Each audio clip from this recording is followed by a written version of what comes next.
Regular council meeting of Countdown Valley, Wednesday, September 3rd, 2025.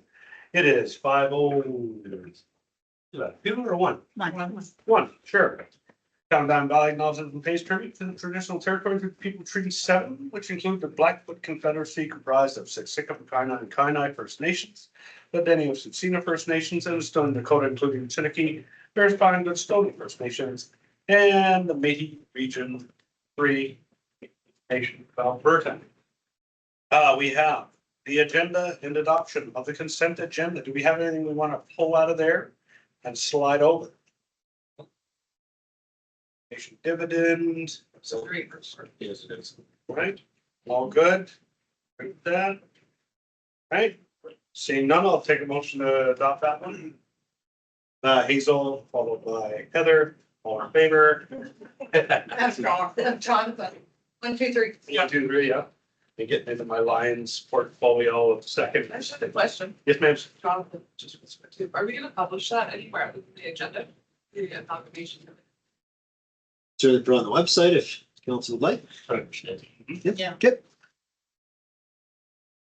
Yep, that'll be great. All right, regular agenda. Adoption. Any additions, deletions? We have everything covered? Good. Jonathan, motion? Sure. Thank you. All in favor? Perfect. And can I get a motion to go close, please? Heather, all in favor? Thank you. And that is section 32.1, 26.1, section 19.1, 29.1, 19.1, and 31.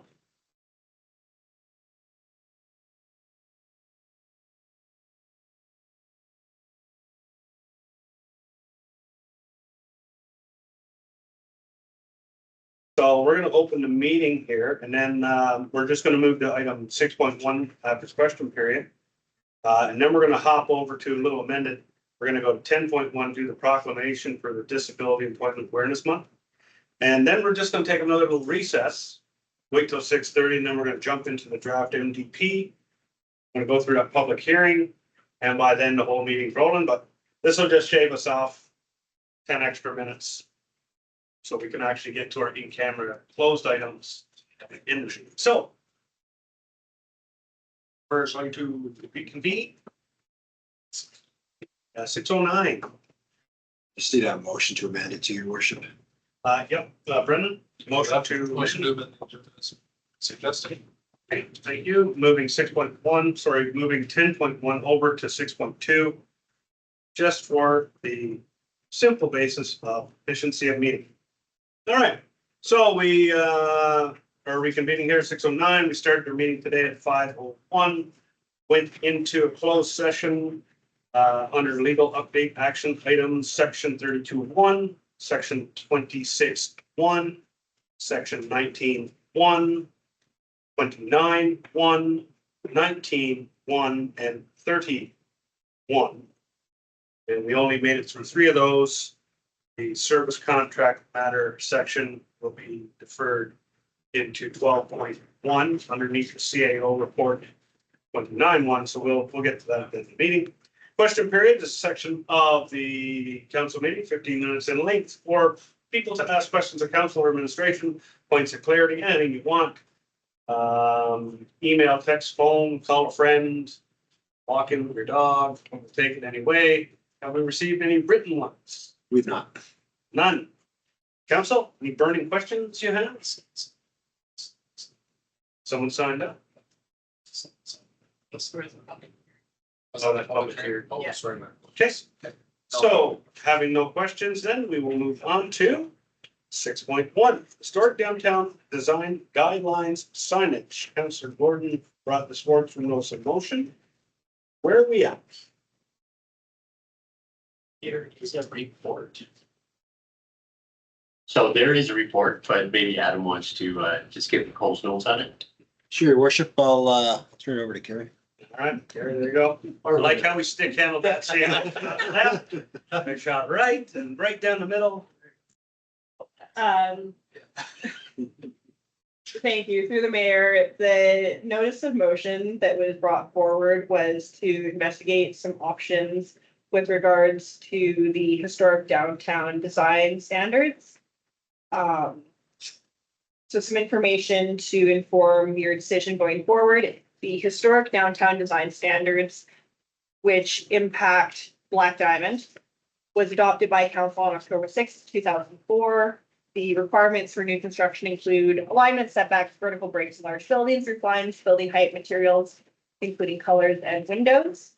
It was further amended in October 2014, so 10 years later, to include areas adjacent to a provincial highway and the requirement that they should also adhere to these standards. Planning and development largely administer the standards while reviewing development permit applications. There is a requirement within the IDP that Highway 22, 7, and 546 serve as present and future gateways connecting the county and the town. The municipalities agree to the principle that standards which recognize the importance of appearance of development, i.e. landscaping, signage, architectural treatment, screening of outside storage, etc., should apply to the lands near these municipal gateways. And while the land use bylaw for Black Diamond does contain some controls, none are nearly as comprehensive as the historic downtown design standards bylaw. Also, it is unclear that if the current land use bylaw requirements would meet the county's expectations regarding the level of standards expected under the IDP. Should any bylaws go forward, there is a minimum 30-day referral to Foothills County for comment. The draft MDP, good timing today, advocates for architectural controls within the Turner Valley downtown and Black Diamond downtown areas, as well as in mature residential areas, infill lots, or as part of any area structure plan, area redevelopment plan, or outline plan. The MDP defines infill as any vacant, underutilized, or previously developed lands that have been previously subdivided into developable lots, or that will be developed or redeveloped using existing infrastructure and services available at the property line. Lands include the ARP for what would be considered as established neighborhoods or infill areas. So planning interprets all lands along Center Ave between the Sheep River and 6th Ave southeast to be infill lands, as well as all lands along Government Road from 3rd Ave northwest to 6th Ave southwest, and lands along the west side of Government Road from 6th Ave down to 418. We just jump to the whole Rona issue. Rona wants to do some work on the sign. How do we make that happen? So there's a couple options. We can leave it as is, and they'd be required to adhere to the architectural controls in place as they are today. And council just does nothing with it. The next option would be to repeal bylaw 1412, which extended the historic standards along the highway corridors, and replace the standards with something else that would meet the intent of the IDP, which would likely require additional research, development, public engagement, time, or budget. You could repeal bylaw 1412, which again is that extension with no replacement. It may be contrary to the IDP. We won't know until we circulate to Foothills County. Another option would be to repeal the historic downtown design standards in their entirety. So amend, so there's special case? Yeah, so just a quick question here, and I appreciate this report. You guys really brought this back in a very timely fashion, really well detailed.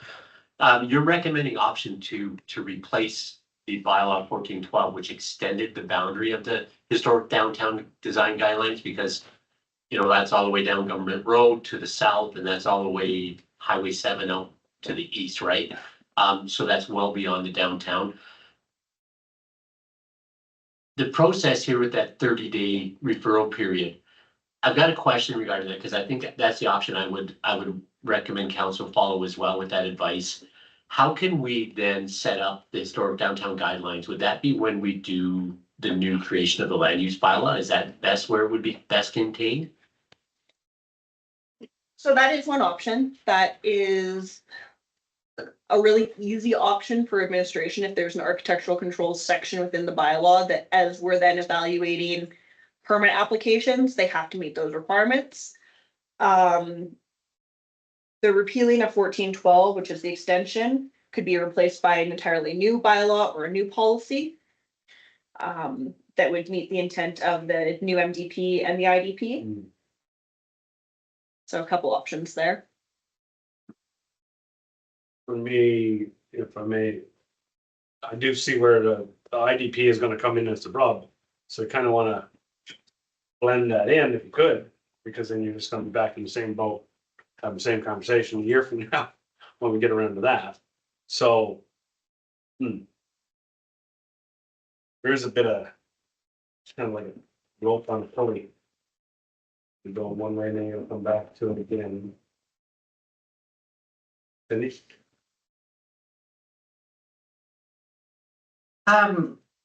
Looking at the historic downtown guidelines, it doesn't make sense, extending that. It's very specific controls that for a historical area, which you would definitely argue Rona is in that area is not, they're not historical. That's right. But there does need to be something for them because they are the gateway.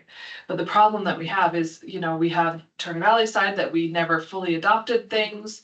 And then we adopted too much on the one side, and this whole thing has to be looked at. But then I have to question, is this our priority right now? Which I'd rather get the land use bylaw done than messing with something like this. But at the same time, we need to be helpful to our businesses that have got issues. So I guess that's all to say this kind of sucks.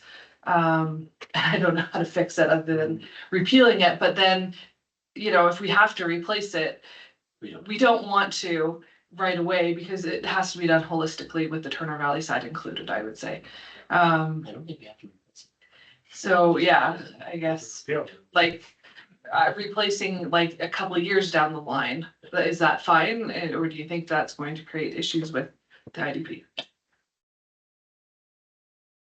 Through the mayor, without presuming to know what the county will come back with for their comments. It's still going to be recommended that some sort of architectural controls be prepared for the gateways to our community from all highways. Exactly. In my professional experience, this is the only council that I've sat in front of. And for nearly 2 years now, where not once have you talked about the gateway to the community. Every other municipality, small town Alberta I've worked in, it is always the gateway to the community, the gateway to the community. So it's very interesting to me that it's not come up. 5 or 6. Yeah, it's gonna be a 5 or 6. And so from that end, it could be circulated to the county for comment. We could come back with their feedback at that time. I think that's what we should do. If I could also throw in on just the top. Because Cindy's totally right, Jonathan's right, like, there's a lot of moving parts that are gonna come back. We only have one applicant who wishes to do something at this point. If it's in line with other municipalities' growth models and the MD is like totally fine with it, then really, that's the only box we have to check. So maybe it's getting clarity from Rona, what is your true? Fly that up the flagpole with the MD and say, this is an ask, but we're not getting to this section for a while. Would you guys be okay with this? Because it probably will be in line with where we're headed anyway. If they're okay, it could come back to the council for a simple check mark. And we'll go. And for what it's worth, I understand. Rona is a good employer. They're a good supplier to the town itself. My understanding, talking with my staff, is that they are the only ones non-compliant with the bylaw.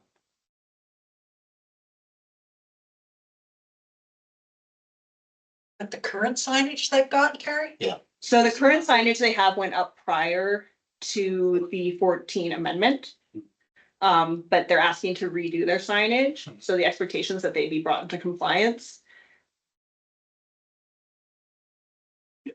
I go back to what Cindy said. They're not really in a historic point. They aren't, but we could, we have new commercial growth that could easily happen, knock on our doorstep tomorrow. So to rescind it without replacing it or having any guidelines, Right. that's a problem. because I think it's going to take us some time to do this correctly. Mhm. So to just leave us in limbo of not having anything because we're trying to help one business, that's kind of a problem. Mhm. So I don't like, I see problems both ways. Yeah. same here. And yeah, All right, I think we just leave it alone at that point.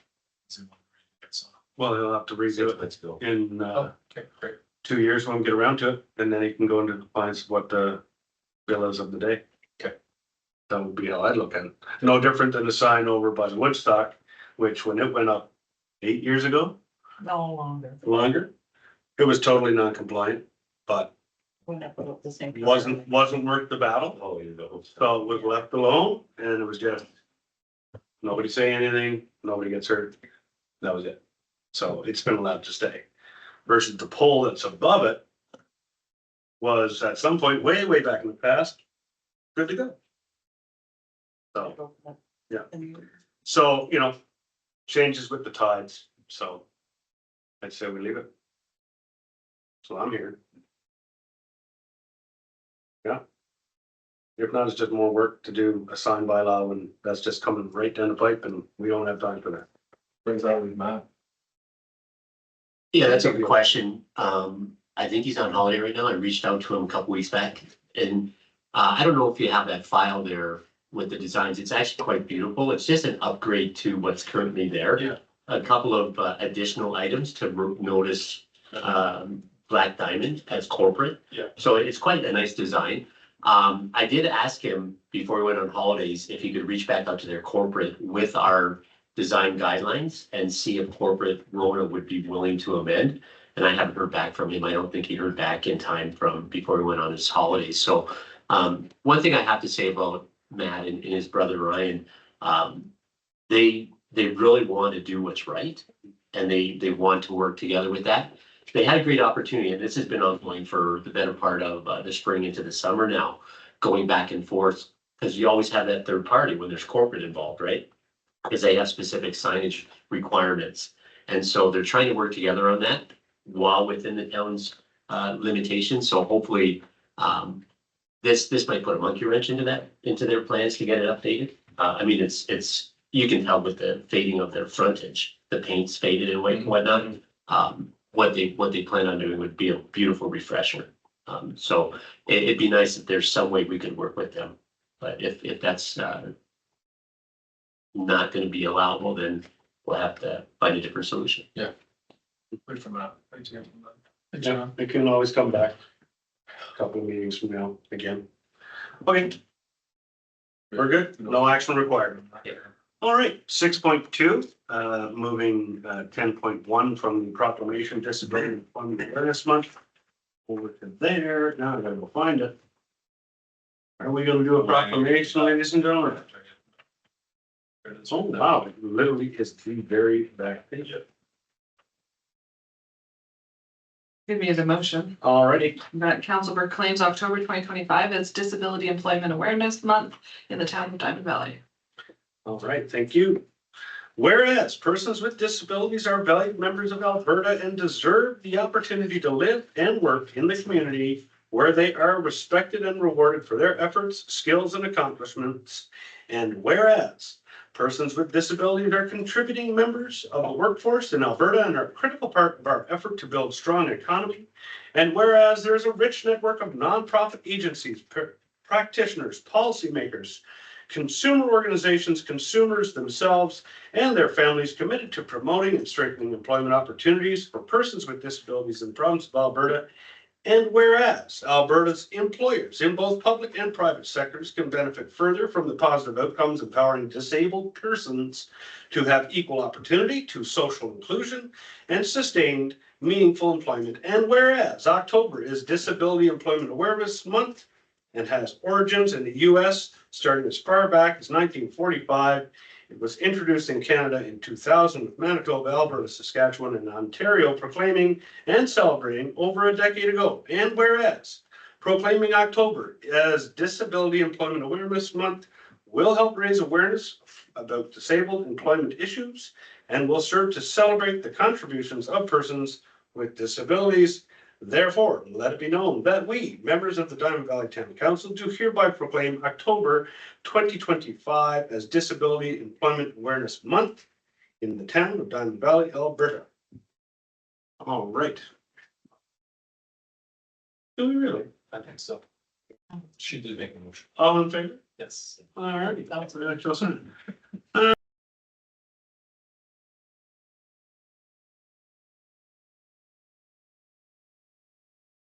We will now reconvene after a 3-minute break. Okay, ladies and gentlemen, we are going to hit our public hearing for bylaw 2025-122, the draft municipal plan, development plan, sorry. It has been a while in the making. So I hereby declare the public hearing for bylaw 2025-122, draft MDP open at 6:31. Public hearings are held pursuant to section 216.4 of the Municipal Government Act to hear representations from the public on proposed bylaws. I am Mayor Barry Crane. I'll be the chair of this public hearing. All discussions or questions, whether by council members, administration, or speakers, must be directed through myself as chair. This hearing will be carried out in an orderly fashion. Please respect the views of everyone here and allow each person their time to speak without interruption. Each person wishing to speak will be given up to 5 minutes to make a presentation to council. Following any presentation, council may ask questions, so please, in this case, remain on the line for quantum. Council will not debate this matter during the hearing. The decision regarding whether to grant the bylaw for the reading will be dealt with later in the agenda or at a subsequent meeting if deemed necessary. The 5-minute rule is only a recommendation.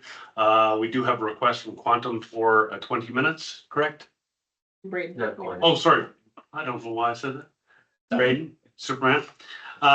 So yes, we will grant that, or we would face the wrath of some red eyes. All right. Background and review. CAO Davey, can you please confirm the notification of the public hearing was provided in accordance with the Government Act? Confirmed. Thank you, sir. Details are to be proposed by Ms. Florizone. So would you like to report, or are you going to stick handle that, talk fast right over there? I'm going to do a very quick once over of my report, and then I will hand it over to the consultant. All right, take it away. So bylaw 2025-122 is the number for our new municipal development plan, the first municipal development plan for the town of Diamond Valley. It sets forth a vision for the future of the town that is vibrant and fiscally resilient and establishes a framework to guide the decision-making on growth, land use, and development, and sets the stage for where we are now and where we plan to go over the next 20+ years. It was a pretty condensed timeline, which I shared in the report there, which brings us to today's public hearings. The guiding vision of the plan was created in collaboration with stakeholders and verified by the MDP steering committee. And it reads that Diamond Valley is a vibrant and fiscally resilient community where natural beauty and modern charm coexist harmoniously. We are a safe, friendly, connected town with a healthy environment that supports active lifestyles and local business. We respect our heritage and strive to create an inclusive, welcoming environment for our family and neighbors. The new MDP includes modernized planning approaches that deviate from the current MDPs. Some of the more significant changes from the status quo include residential density. So a minimum density of 24 units per hectare is proposed to ensure that taxation can pay for the maintenance or replacement of infrastructure of the residential communities that it serves. An emphasis on employment, commercial, and industrial land uses. That holding land for future non-residential development is one method of working towards a larger non-residential portion of the overall taxes collected by the town, reducing the burden on households to fund the town's operation. Residential infill opportunities, increasing density where services already exist is a natural conclusion when trying to find efficiencies and to create more vibrant neighborhoods. And water availability, where water availability wasn't a concern in the previous MDPs, but it's been brought into focus recently with a spike in development interest. And we know that we will also be bringing forth some information on a water allocation policy shortly. The MDP outlines broad goals for the municipality's future development, but does not set strict rules. It serves as a policy guide for proposed growth subject to change as circumstances evolve. The MDP will inform our future land use bylaw that we know that we're going to rewrite. And we'll also be reviewing any ASP, area structure plans, area redevelopment plans, and other policies on the books to ensure that they start to align so that we can realize the vision that's set forth in the plan. There are now, instead of one proposed amendments after, or at second, 35. So we'll get there later. Just wanted to give you a heads up on that. I also wanted to set the stage that administration does propose bringing forward further amendments in early 2026 to refine the MDP. These will address any niggles that we have during the implementation, and once we start getting into it and using it more, it's not considered that the plan is defective or broken. It's natural and useful to bring forward these things in a timely manner shortly after adoption so that anything found after the fact can be ironed out. Lovely policy and regulation review that I'm sure you spent hours poring over. The public engagement. So public engagement activities started in October 2024 and concluded in August of 2025. There is ongoing awareness through the town's website, social media, posters, and newspapers, as well as steering committee, pop-up events, stakeholder workshop, World Cafe, open house, online surveys, and coffee chat. Our usual external partners were circulated with the summary of comments, nothing massive to report there, some suggestions. The internal departments were included throughout the process, and so most of them did provide additional specific comment because they've been integrated as we've moved along. Comments were also received from 2 land developers and consultants, Township Planning, Braden Lebowski's here today, and Quantum Place Consulting, and Jessica Carpat, and I believe Allison, and her name is not coming to, are also online. And they have presented some comments regarding that the density is too high and it doesn't fit with small town charm, complete streets, some definitions on greenfield versus infill, minimizing conflicting land uses, and provide some additional clarity, market, land demand, and engagement. And the responses have been provided in my report, as well as in the What We Heard Report 2 from public consultation. There was quite an amount of work that went into responding to concerns from what we heard from the community. If council has any further questions of that as we move forward, I'd be happy to elaborate. Okay, excellent. Remind council, public hearings not for debate. We're going to meet that at 9.1 on the agenda, which will be directly after the public hearing. So save any of your comments till then when we get to the 35 amendments plus. And other than that, any points of clarity from Ms. Florzone that you wish? And remember, you can always get them next round too. Okay. Seeing none? Seeing none. Let's move on. Yes, please come to the hot seat, as we like to say. Hit the red button and introduce yourself and your team. Not record? Don't hit the red. Theater voices. That's why I yelled from here. Yeah, theater voices are required. There you go. Yeah.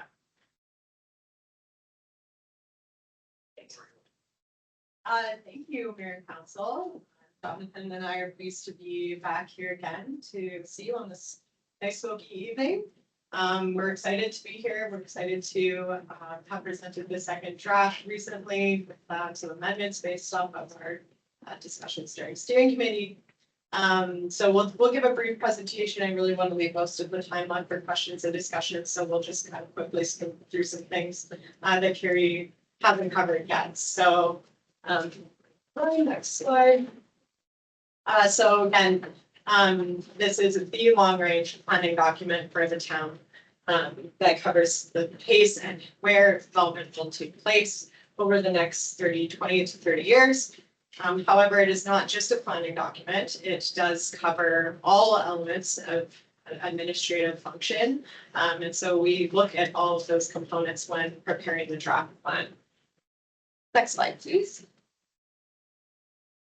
So the journey to get here, like you said, it's been fun, but it's been kind of quick. I think a year is a pretty condensed timeline, but we're pleased with the results. But ultimately, we did have to look at a lot of factors along the way. So again, like I said, it's not just planning, it's looking at environment, it's looking at growth, it's looking at fiscal resilience and other components that we learn along the way as we meet with you and we learn from the residents as well as administration.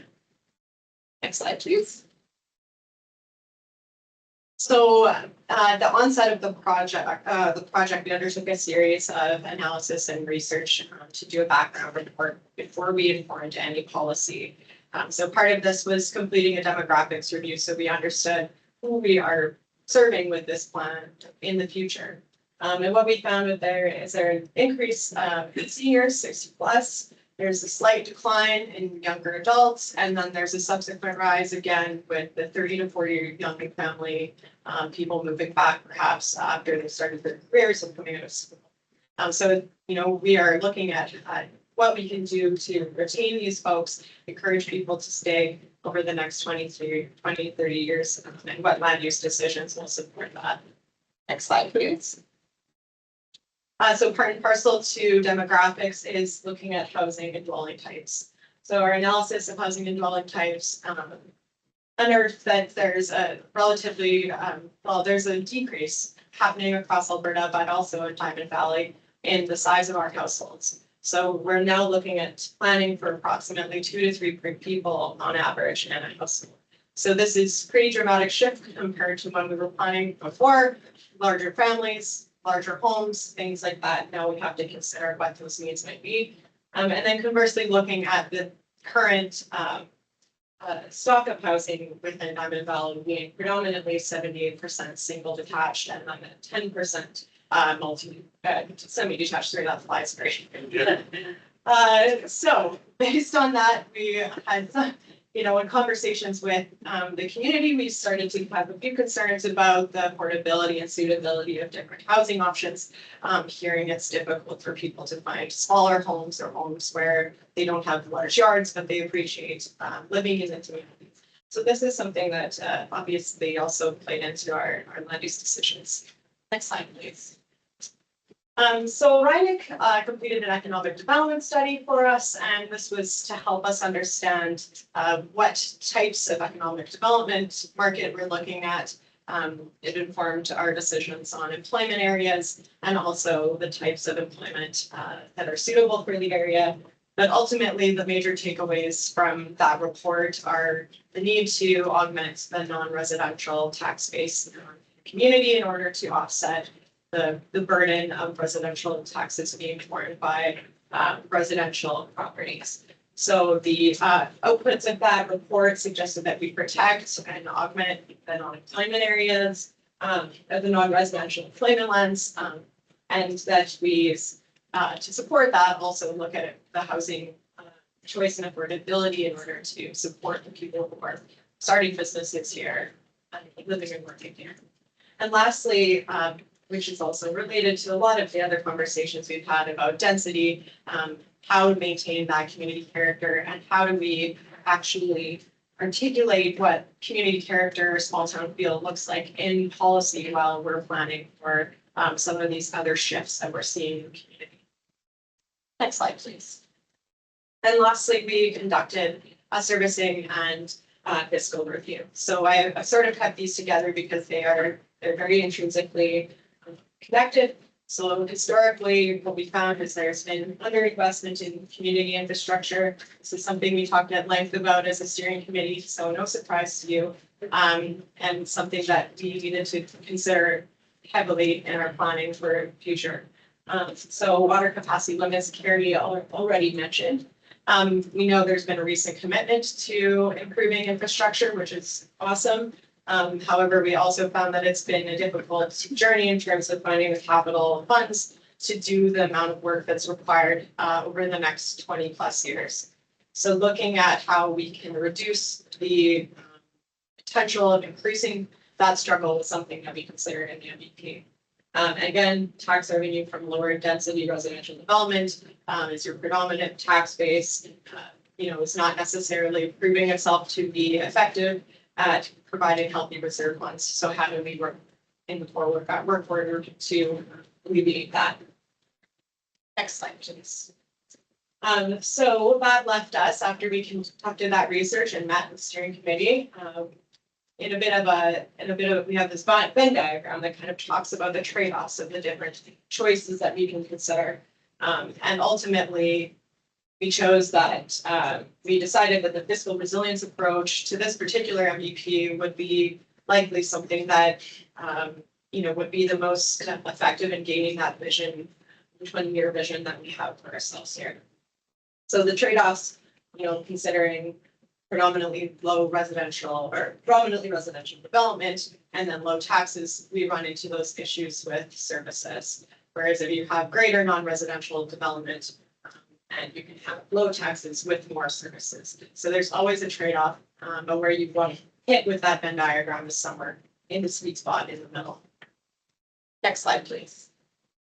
So I won't talk too much about engagement because Carrie covered it off fairly well, but we did do 2 rounds of engagement. So that first round of engagement was focused on visioning, getting to know the community, understanding the different priorities, and getting a sense of, where people saw themselves in 20 years in Diamond Valley.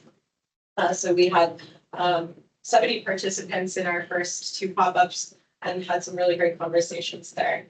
Next slide, please. So the key themes and what we heard focused a lot on desire for greater transparency in the processes, particularly land use planning processes, the desire for intentional, slow-paced growth where people feel like it isn't out of control. We're not just doing it to do it. We're doing it in a way that's going to be beneficial and actually do something for the community. We talked about, how small town atmosphere and community character played into the importance of those values and how people feel safe and community oriented here. With respect to housing, we had many conversations about housing and many of them were very, so there's some people that don't want to see change and they're happy with the way things are. Others recognize that their families need places to live. Their parents are struggling to find places to live, or their kids are struggling to find places to live. So there's affordability concerns as well. And lastly, business and economic development. Generally, people were pretty supportive about identifying new business and maintaining and being supportive of existing business. Slide, please. So our round 2 engagement, we held 2-hour World Cafe, as well as an open house immediately following. And then a few weeks, just in advance of this public hearing, we held coffee chats. So we opened up an extra opportunity for the community to come speak to us after the closure of that first official round, to hear about any other concerns that might have been lingering. Next slide, please.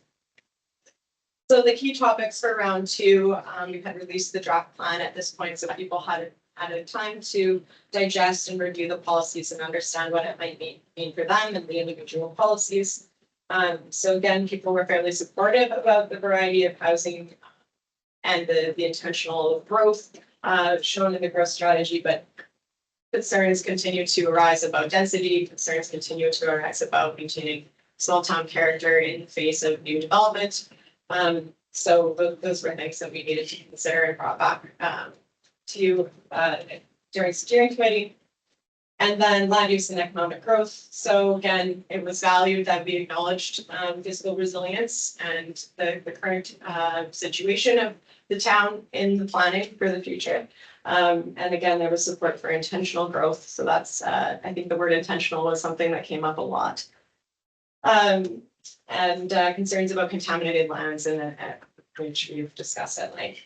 And then downtown strategy, was predominantly concerns about traffic downtown, but otherwise there was general support for the economic development initiatives that we presented. Next slide, please. And then we had our steering committee meetings. So these were held at critical points during the process. The first one was held to kick off the project, listen and learn to the concerns that steering committee and members had, as well as conduct our strengths and weaknesses, opportunities and threats workshop, which then fed into a lot of the priority setting for the MDP, as well as the challenges that we identified looking for solutions for. Our second meeting, we presented the draft vision and the draft values and got feedback on those.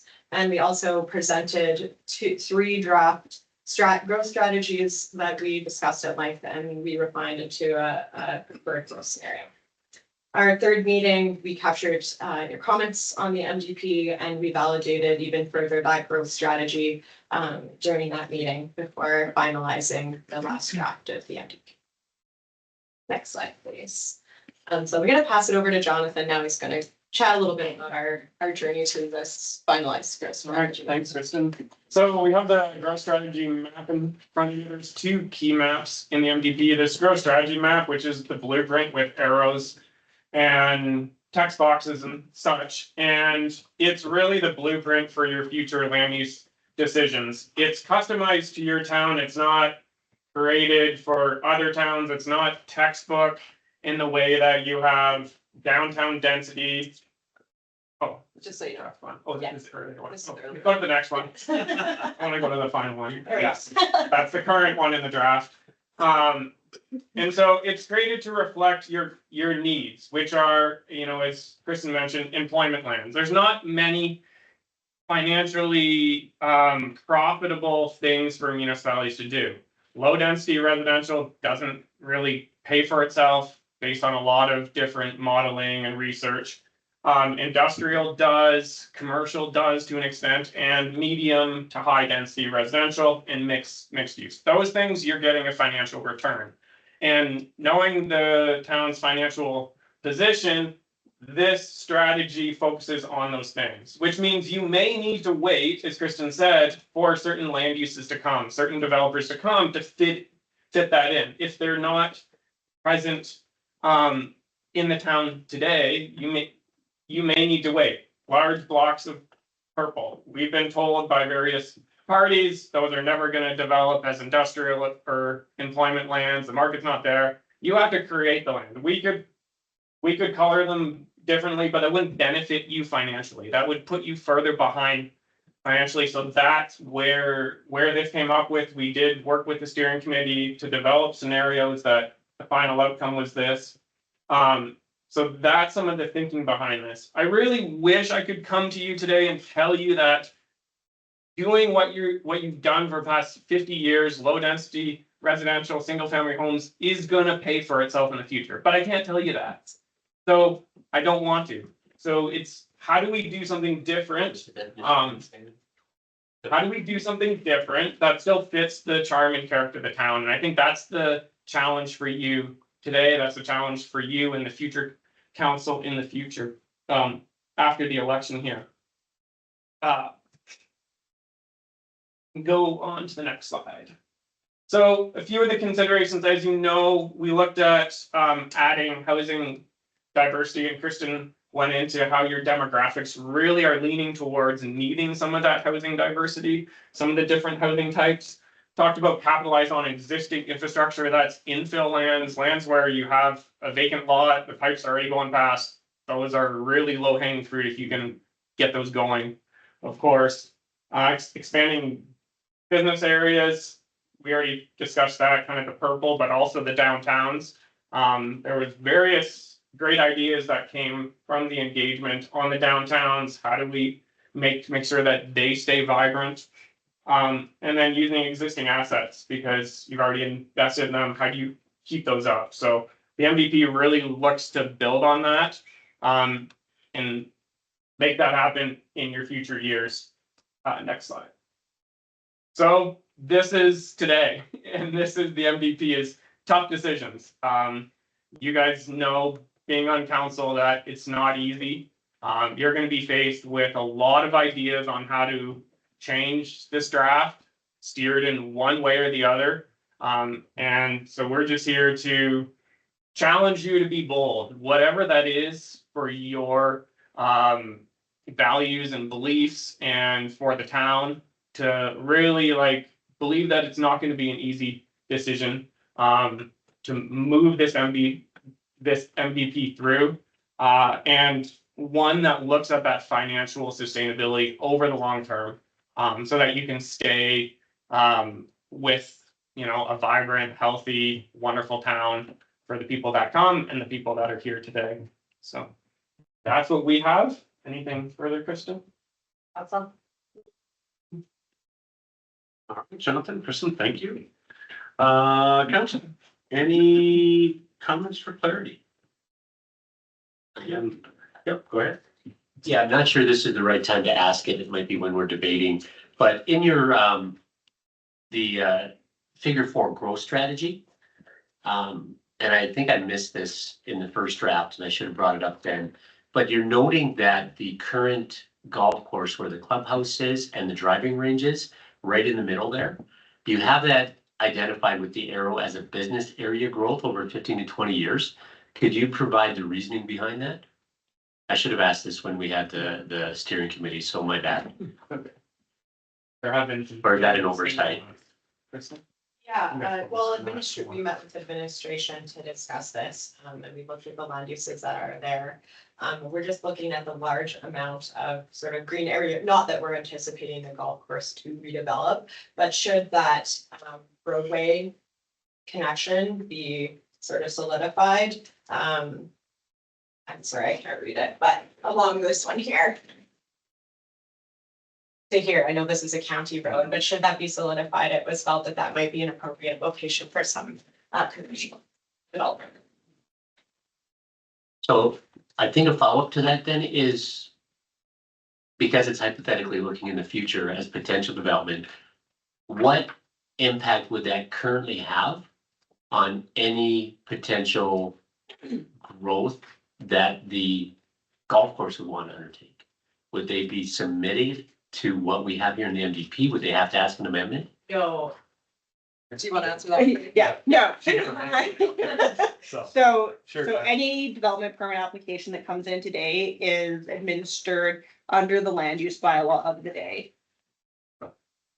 The land use bylaw is the implementation tool. The courts uphold the regulations within the land use bylaw over any higher order documentation. However, the idea is that as we get the higher order statutory plans and higher order documentation in order, that those filter down into those implementation tools. Yeah. Yeah. No, No. it's conceptual, Mhm. largely, right? And then also in the land use, if we're looking at land use strategy, they would be typically considered a commercial type development anyway. So if they wanted to expand their operations, there would be no barriers to this. Thanks for confirming, because I prefer looking at the MDP as conceptual, a visionary document, so to speak. So much more descriptive than it should be prescriptive, as I mentioned before. So I appreciate that. Thank you. Mhm. Don't want to be like Shaganappi Heights there and turn the golf course into a bunch of condos, Well, you never know. but you never know. 20 years, You never know. that is a very true possibility because the demographic of golfers is going down. Go ahead, Sandy. This call will take over. Since we're talking about the golf course, I did have a question. I did a little bit of reading on this. So we defined the golf course, like the fairways, all that is open space. Which technically it's not really open to the public because you have to pay your tee time to go on it. So when you're calculating, there's also another thing in 11.2.9 BA. But talking about how when people do their land use concepts, that they have to make sure residential buildings are within 300 meters to a park. So are we saying 300 meters to like, would the golf course open space count as that? Or is that an actual park? And should we have like different definitions of like what's private? Because a lot of the open space on here is actually privately held land, not just golf course, but other places. So how do we make So that I clear? believe we've defined parks in the MDP, so that should provide some clarity there. So that not just open spaces are considered parks. But we'll To check. be defined, because normally when it's defined, like if you say park, it would be a capital P, and so I did double check that. I do have, if I may, Mayor. Sure. Yeah. I'm actually proposing an amendment to that section, so if council chooses to close the public hearing today, that might be a good topic of debate later on in the council meeting, but noted because yes, there was some need for additional clarity around that, we felt as well. All right, any further questions over Chris and Jonathan? Yeah, excellent. All right, thank you. All right, we will move on. Thank you for that. All righty, written submissions, Mr. Davey. Has the town received any written submissions that are not included in the staff report? If so, I would ask that it be read aloud and entered into the record. So I do have two up here. Were they part of the agenda as posted, or did they come in after the wire? Thanks, your worship. Yeah, they came in after. So the first one was from Foothills County. And then the second one was from Quantum. So on that one, though, I would just clarify with Quantum. Yep. If they want to read it out instead, because that was not clarified. Okay. But Foothills County was a letter. Thank you. Brendan, would you read out Foothills County, please? Yes, sir. All right. Lean back. Okay, so as noted, this is from Foothills County. Addressed to the town of Diamond Valley Municipal Development Plan. Thank you for providing Foothills County with the opportunity to review and provide comments regarding the town's draft municipal development plan, MDP. Foothills County would like to acknowledge the efforts and direction contained within your new MDP and are optimistic that the guiding vision, objectives, and policies will encourage sustainable growth and vibrancy within the town and the region.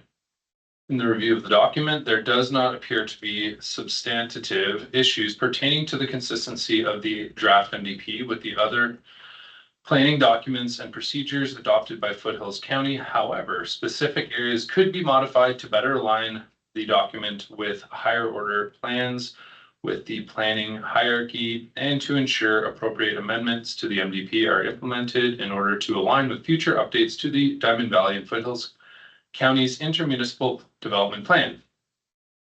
Foothills County respectfully requests that the town of Diamond Valley consider reviewing the following areas of the draft document. Section 4.2, fiscal resilience, page 26, cost sharing arrangement states, the town must strengthen cost sharing agreements with enforceable terms to enable fair contributions and protect local taxpayers from unpaid regional service costs. Foothills requests reconsidering of the statement to better reference the encouragement of partnerships, promote intermunicipal collaboration, and enable fair contributions and equitable benefit to all parties. Section 6.4, highway/service commercial areas, pages 54 to 56. Foothills County requests that this section, including respective objectives and policies, be amended to reference the intermunicipal interface, cross-boundary, and gateway considerations as identified within the intermunicipal development plan and acknowledgement of the IDP's referral process. Section 6.5, employment areas, pages 57 through 59. Foothills County requests consideration within the section to acknowledge and mitigate cross-boundary conflicts between proposed employment areas and existing uses within Foothills County. Section 7.5, transportation networks and infrastructure, page 83. Foothills County acknowledges the importance of collaborative planning as noted in the third paragraph of this section to create safe, attractive, and functional road networks in and around town, and suggests it should be noted that 176th Street West is located within Foothills County. Page 84. Within the transportation objectives, Foothills County would encourage an additional objective for the town and Foothills County to work together to identify and address transportation and pedestrian improvements in proximity to the intermunicipal boundary. Page 85. Policy 7.5.6. Foothills is open to the discussion of creating connections between 418 Avenue West and 16 Avenue Southeast. However, request that this policy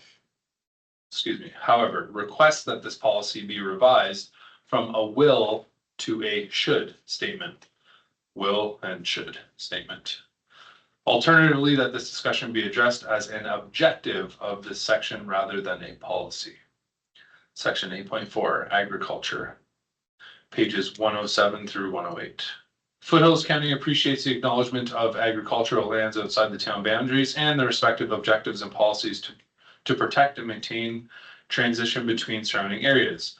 Specifically with request to policy 8.4.3, Foothills requests the inclusion of reference to the intermunicipal development plan and IDP's referral process with the intent of aligning this MDP with the IDP.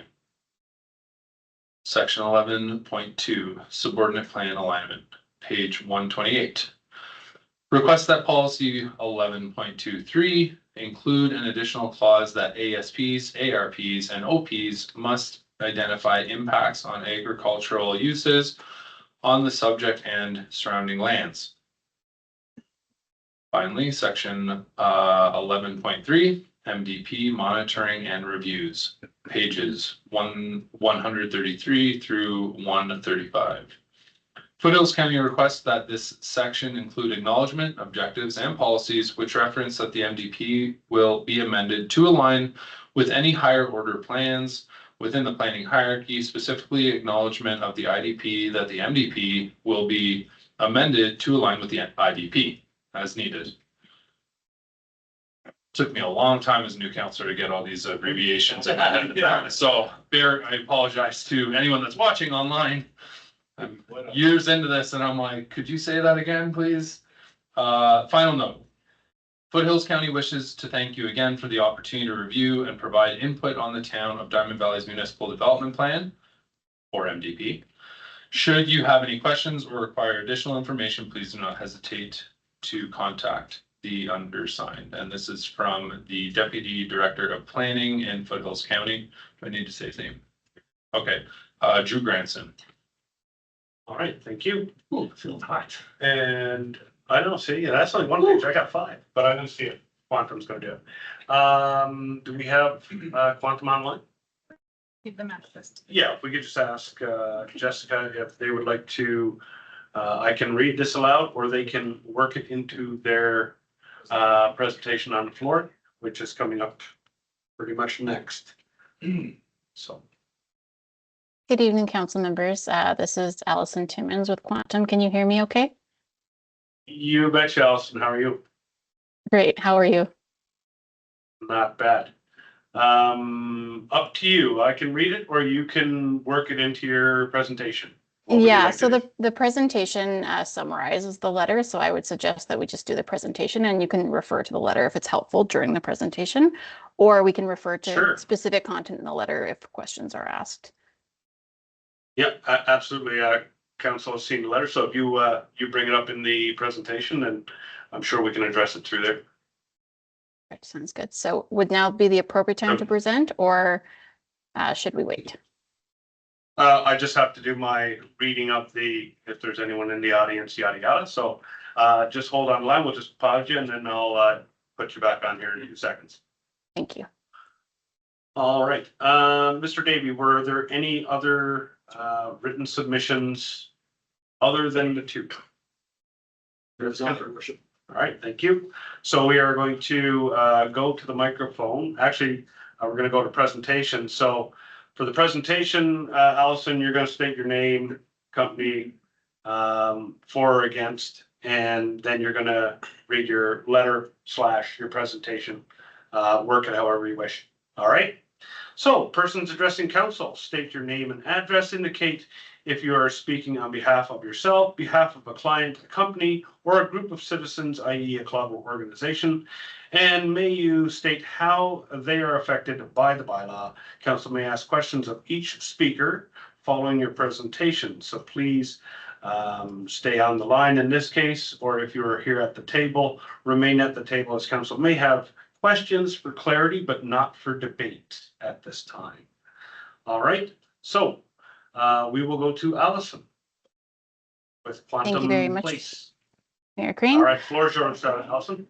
Thank you. I did submit a presentation, so I believe I don't think I have the option to share, so I believe that will be shared on your end.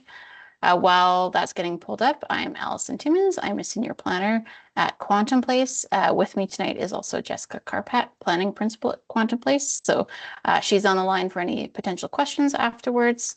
We are here representing Vern Thorensen. He's the owner of the Colts Crossing lands in former Black Diamond, just on the eastern edge of the town of Diamond Valley now.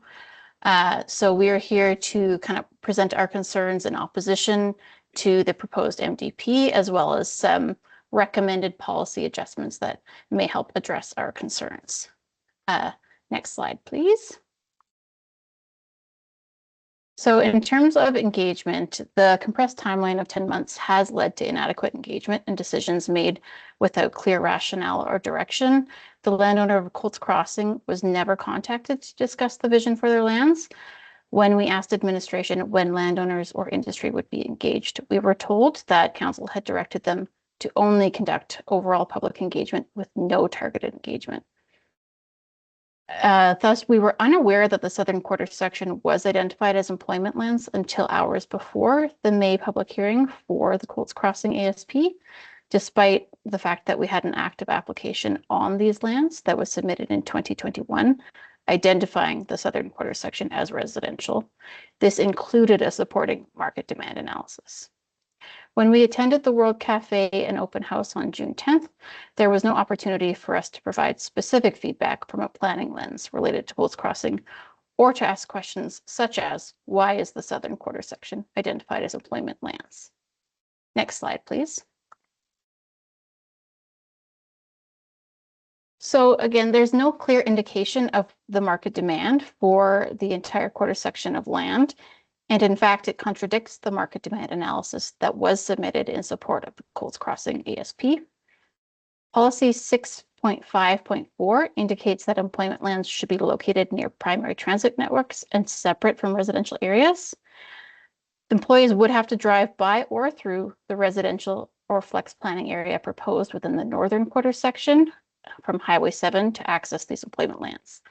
This is the largest undeveloped employment area identified on the land use concept, so we do not understand how it would be possible to achieve this policy.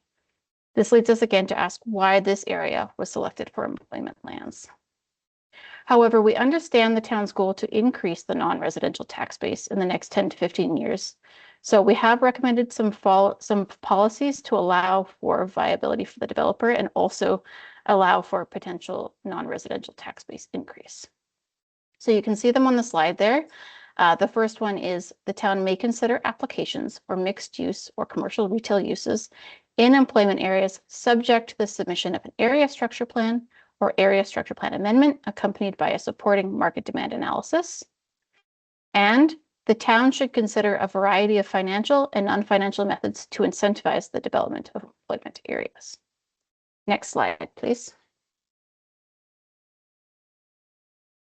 The MDP identifies small town feel as a core value, but it is not defined and no tools are provided to maintain, create, or enhance this feel. Without specific tools identified, how can the town drastically increase the density while ensuring that the town's character is maintained? The MDP generally calls for a minimum of 24 units per gross developable hectare. What does small town character mean, and how do we increase this density while maintaining this character? Next slide, please. So for example, in the flex planning areas, policy requires a minimum average density of 24 residential dwelling units per gross developable hectare. So the Colts Crossing, northern quarter section of Colts Crossing is included in this flex planning area. So for example, the first phase of Colts Crossing would call for, and actually the numbers have increased. This calculation was done based on the previous draft of the MDP. So I've actually just updated the calculation today based on the updated Appendix B methodology for calculating density in the draft before you today. So this would actually equate to about 570 units and a population of over 1,300 people just in phase 1. So just a portion of one quarter section. And it would be about 50% single and duplexes and about 50% townhouses in this area. Next slide, please.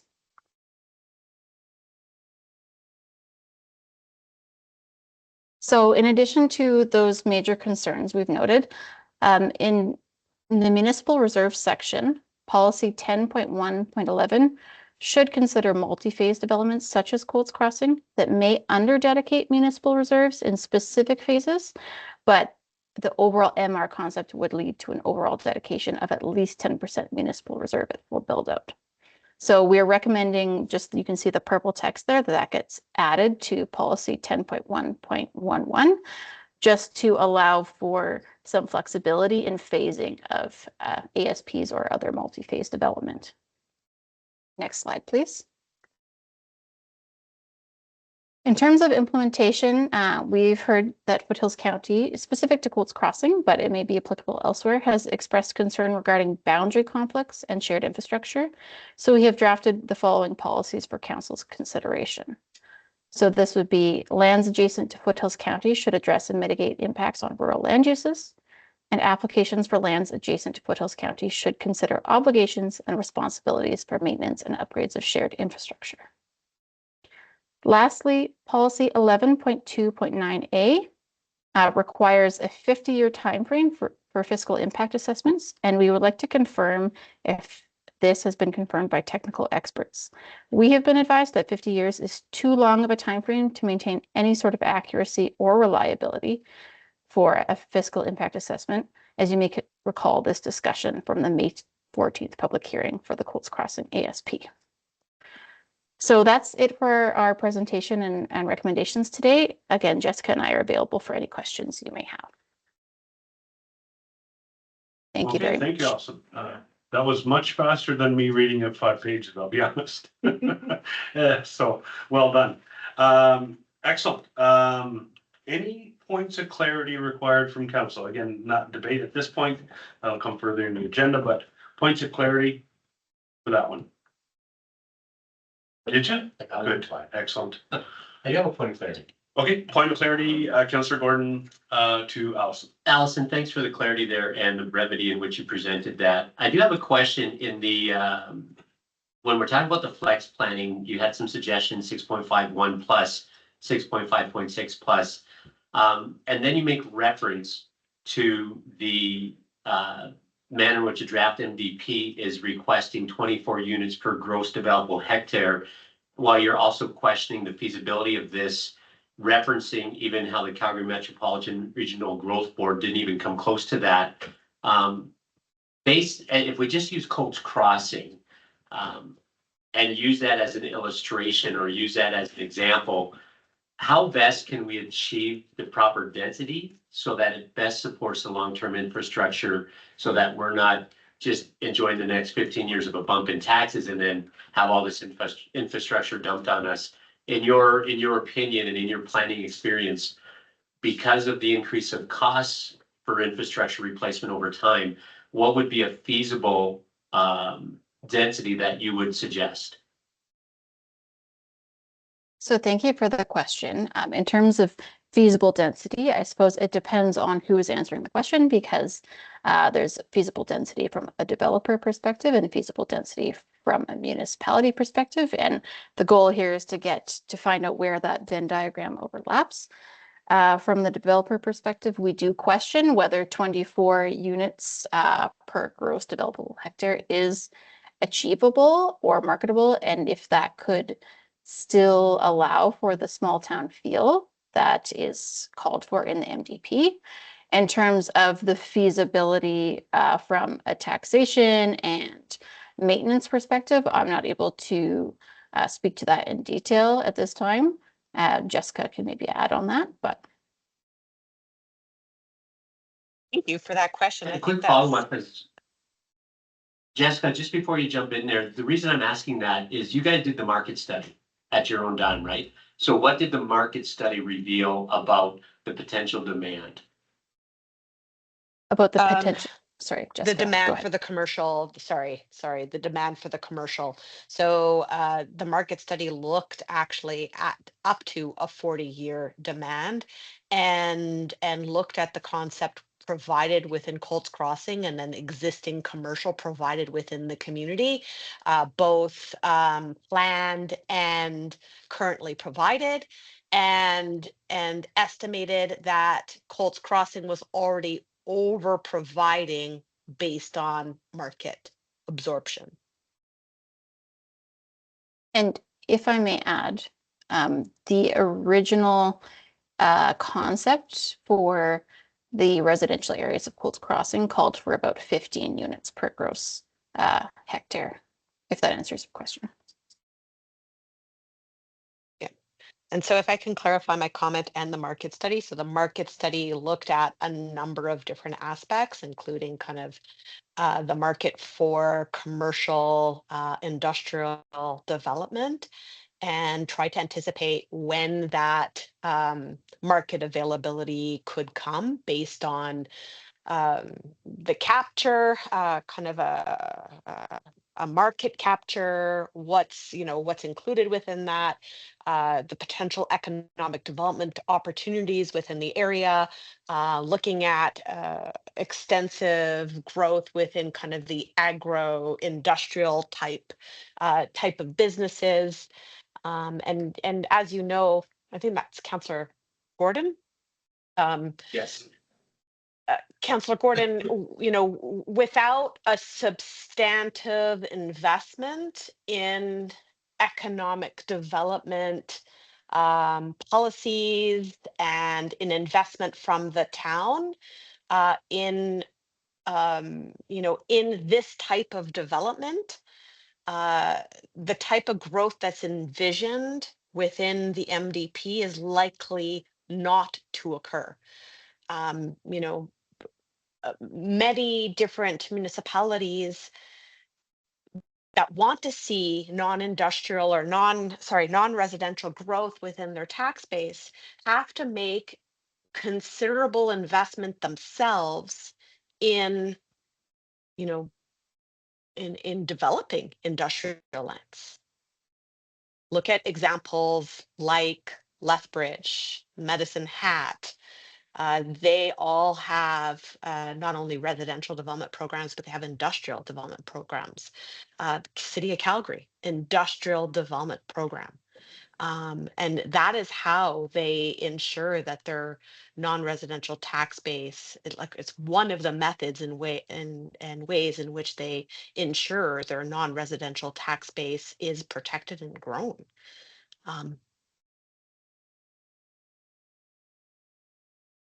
Well said, point taken, Jessica. Yep, excellent. Thanks. Thank you Thanks for for that. listening. Council, any further questions? Debate will happen shortly. Okay, all right. Is there anyone in the audience that would like to speak for or against the proposed MDP? Going once? Well, yeah, I'd like to say something. Absolutely. Come on up here to the center. Okay. Yep, you bet. And so just name, address, and say your mind. My name is Mark Smithstorff. I live here in town, in Riverwood. I lived in Okotoks for 12 years through there. Boom, I guess you could say. Okotoks had one traffic light in it when I first moved there.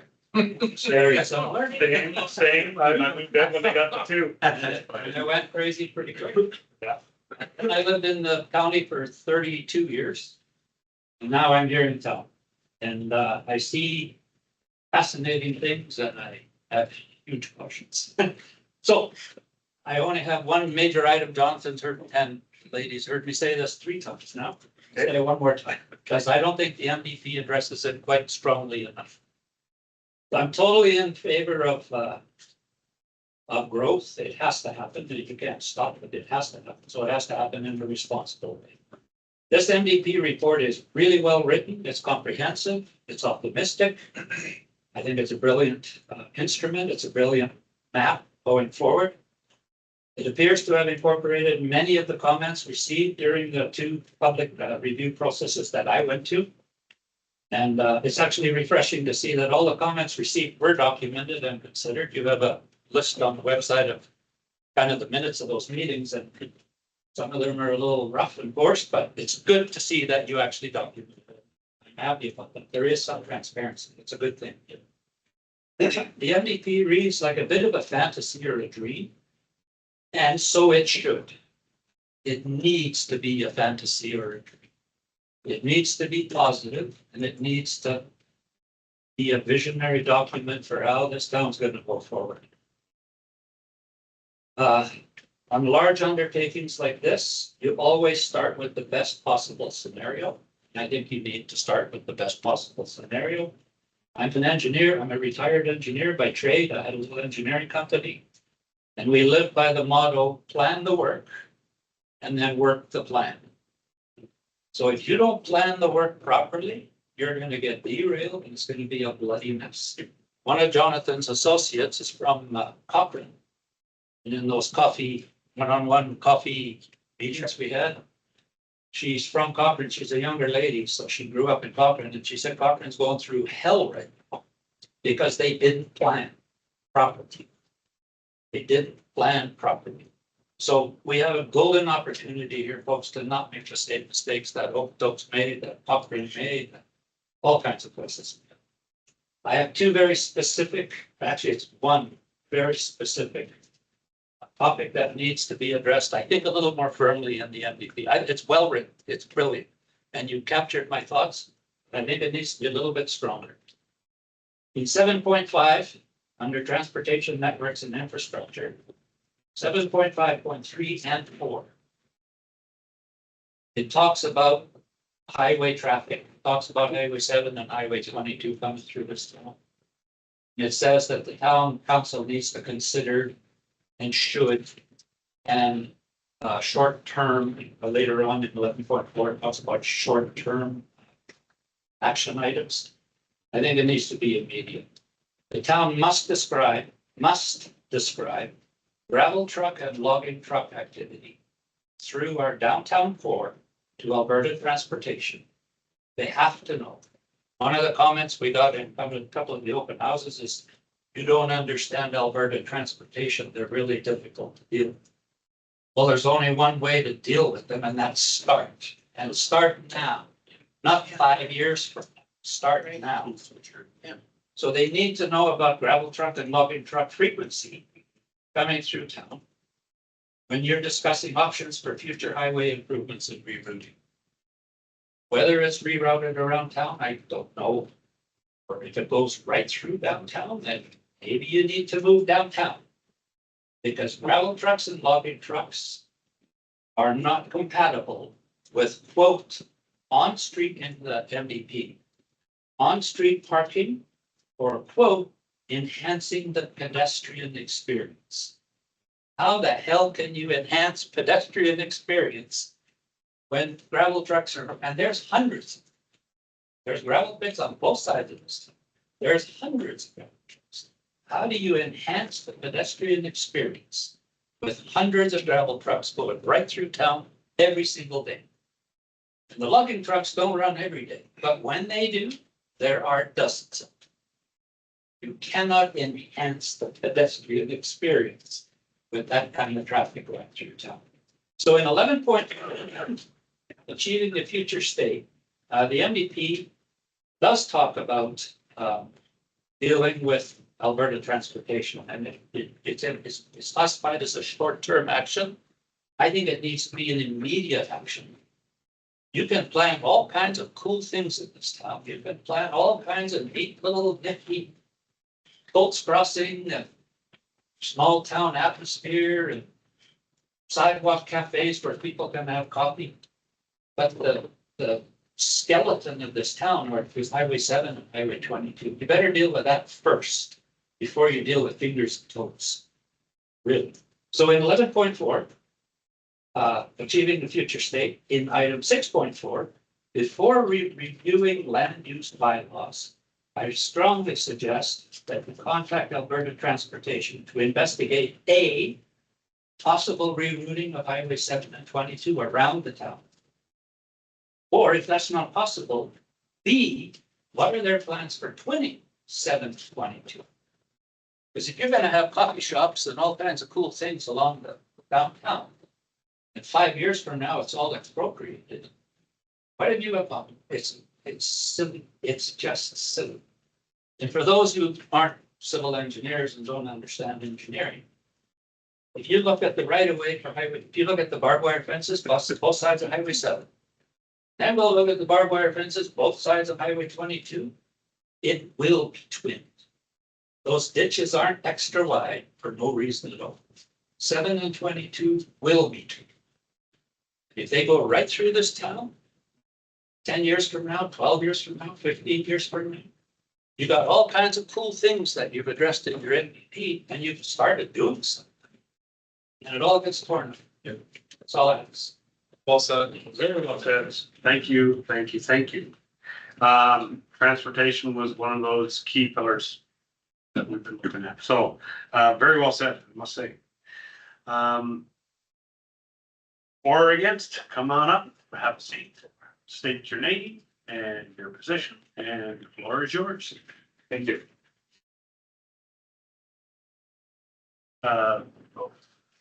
Krypton. Krypton. Oh, so where's he from? Right. Krypton, yeah. No, that would go. Come on, you should have been quicker on that. All right, thank you. I did have a presentation that I sent in prior. Is that available to be brought up?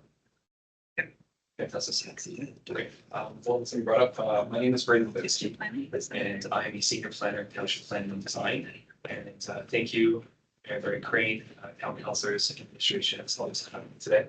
I would like to kindly request for 20 minutes for my presentation here today. Thank you very much.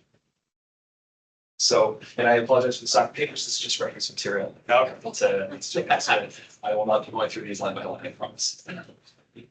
So I am here today to, on behalf of 3 different landowners within the town of Diamond Valley with active planning applications, town boundary, mostly on the Turner Valley side, here to provide a presentation on the draft use development plan and from you today.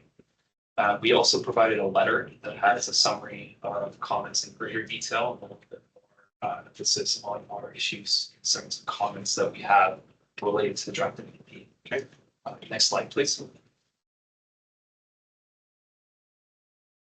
So again, I'm here on behalf of the landowners Albion Group, Outer Rural Land Corporation, and Elite Site Services that own lands recognized as Dekalta, Royal Greens Phase 1 and Phase 2, as well as the Diamond Ridge project. Together, these landowners represent roughly 227 acres of lands, and all of them have active development applications or have had approved subdivisions that have already been constructed or in the process of being constructed currently. All lands are located in Turner Valley side of the town, as illustrated on the chair view.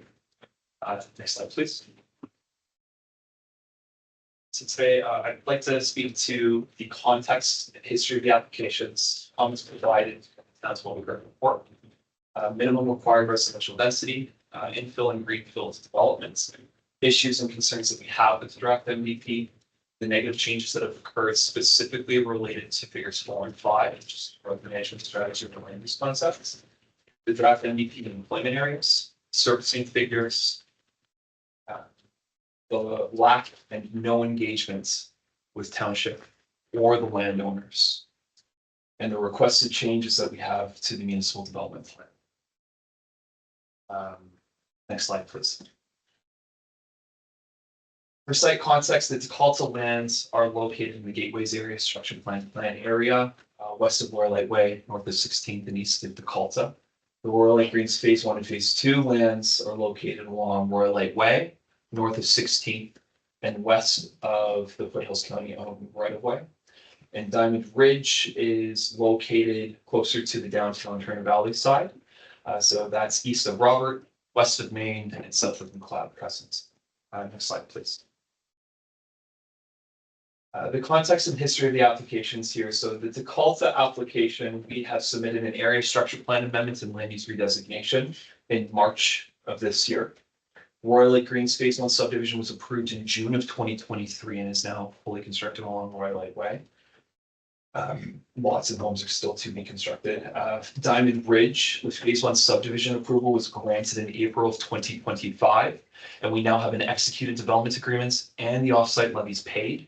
And we are working through the clearing of conditions. We are very, very close. We're ready to get there. However, for the balance of the lands for Diamond Ridge phases 2 through 5, without getting into too much detail, we have submitted an area redevelopment plan amendment and a new area structure plan applications in December 27th, 2024. And I will recognize it was an incomplete application.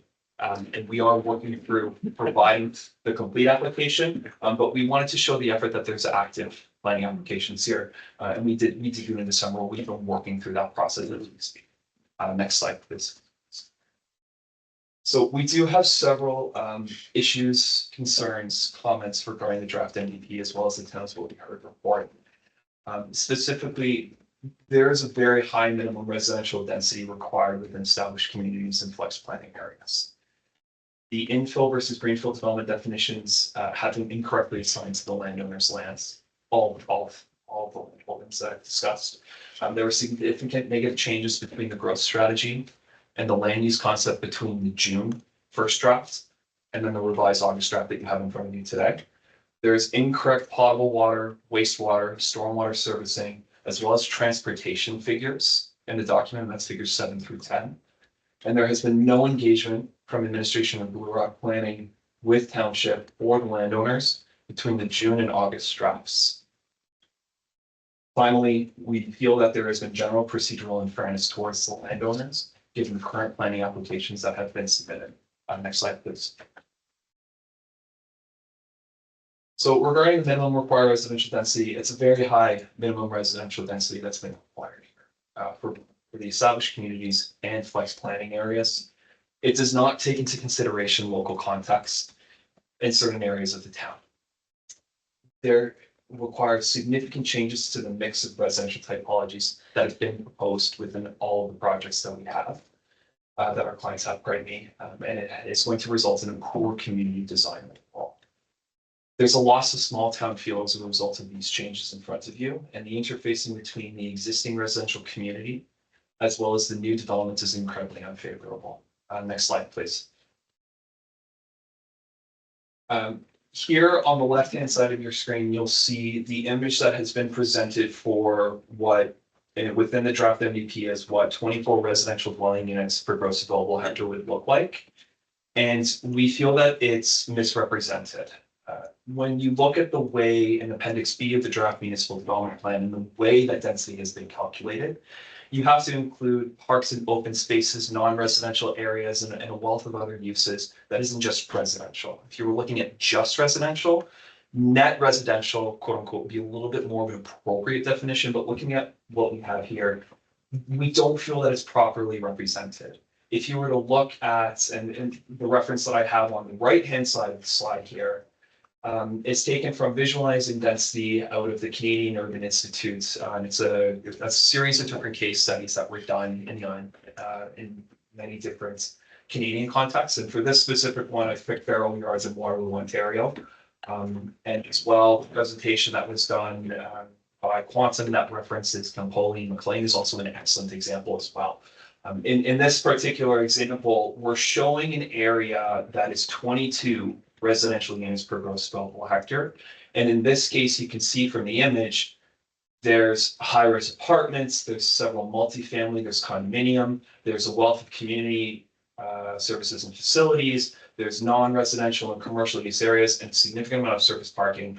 And if I was to look at the right-hand side, I would not classify that as small town feel. And that's what it looks like when you're trying to combine residential and non-residential development underneath the way that the density is currently described in your appendix. Next slide, please. Regarding infill and greenfield developments, we have found that these definitions are incorrectly assigned for the landowner's land holdings. All of the lands that I have discussed have either collector roads and or streets either within first phases or adjacent to the lands. And there's either potable water, wastewater, or stormwater servicing within the lands already or immediately adjacent to. And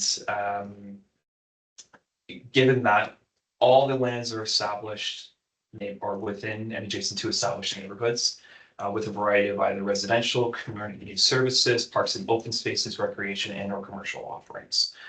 Inherently, the lands therein would then be better classified as infill residential. And as I'll discuss in the following slide is that the growth management strategy as well as land use constant does not reflect that. So next slide, please. So I'll speak to the figure 4 first and then go to figure 5. And what we've done is we've shown the previous drafts and then the current draft that you have in front of you. And we've outlined all the different project areas that we are representing and working on. As you can see from the left-hand side, a lot of established community and then a small amount of public service for Dekalta, and I'll discuss that later. But in the revised one that you have in front of you, there have been significant changes that we weren't consulted on or even told about. We were never engaged about it, and we had hoped that that would have happened. So what we see is the Diamond Ridge lands are adjacent to downtown Turner Valley and now have a downtown, that potential commercial infill area. But then the balance of the lands are residential and mixed use. So as a result, part of the site's not infill, but part of the site is infill. Inherently, the entirety of the land should be infill development. For the Dekalta, changes included changing the lands from established community to a residential and mixed use, which we're generally okay with providing commercial components, and we have done that in our submission. However, the employment areas is incorrectly assigned here, and I'll go into that further as well. For Royal Lake Greens Phase 2, finally, the change has been from established community to residential and mixed use and not infill residential, given the existing developments and the availability of servicing at the lot. Next slide, please. So for figure 5 regarding the land use concepts, again, draft number 1 on the left, draft number 2 on the right. A significant, the lands were established community to begin with the initial drafts, which was exciting to see. Opportunity for infill developments a little bit more wanting for development to happen. And then now we see they've all been changed to flex planning area with a number of different intricacies within them as well. So for the Diamond Ridge project, it's now has a commercial area along Main Street and is now part of the site is now within downtown Turner, the downtown area of Turner Valley, with the balance being flex planning area, not geared towards infill necessarily. And then the balance of the lands for Dekalta and Royal Lake Greens flex planning area, with the component Dekalta being employment area. Next slide, please.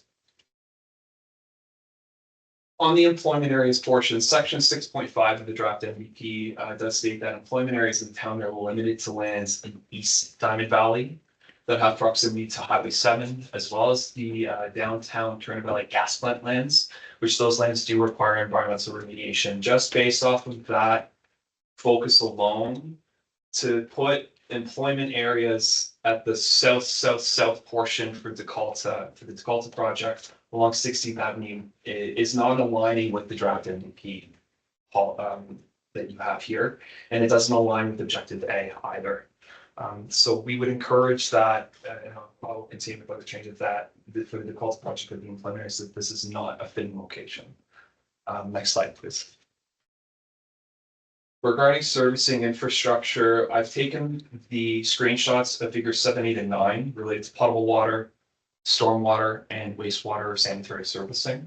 And I've put in a red bubble the areas where we had previously requested and provided information that these figures need to be updated. This is incorrect. There's servicing at the door. There's servicing already in place or in the process of being placed there.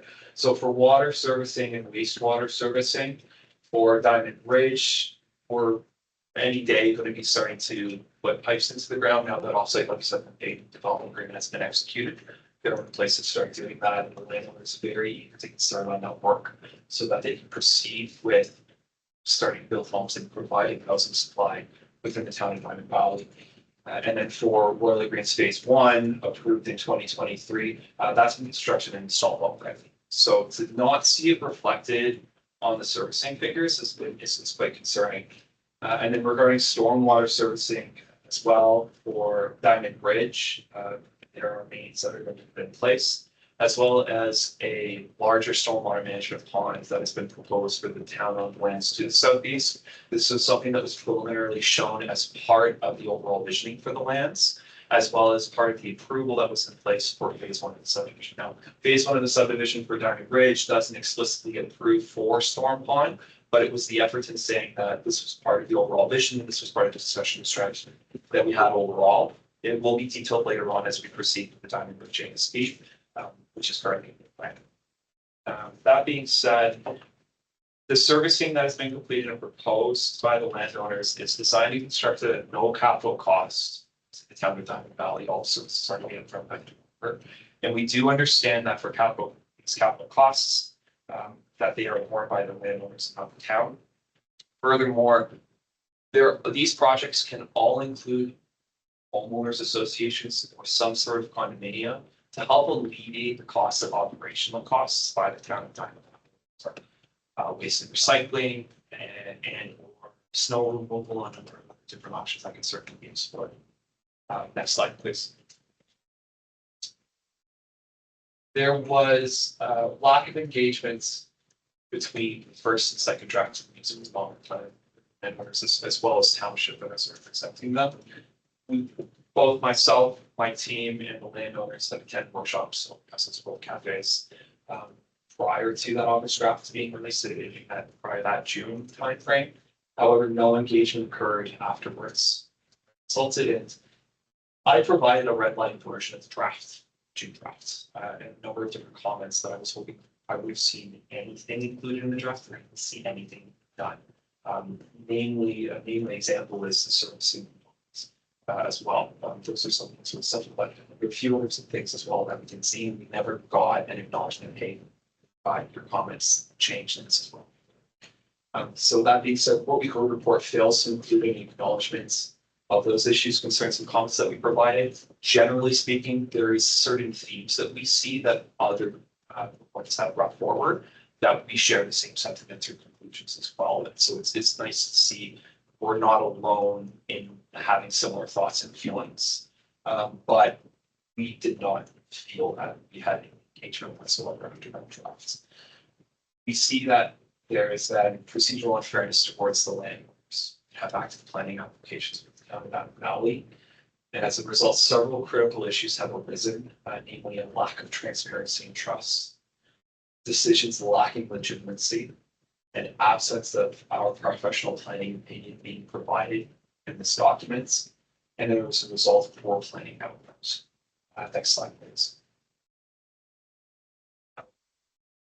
Given our review of the draft municipal development plan, we have the following requested changes to the documents.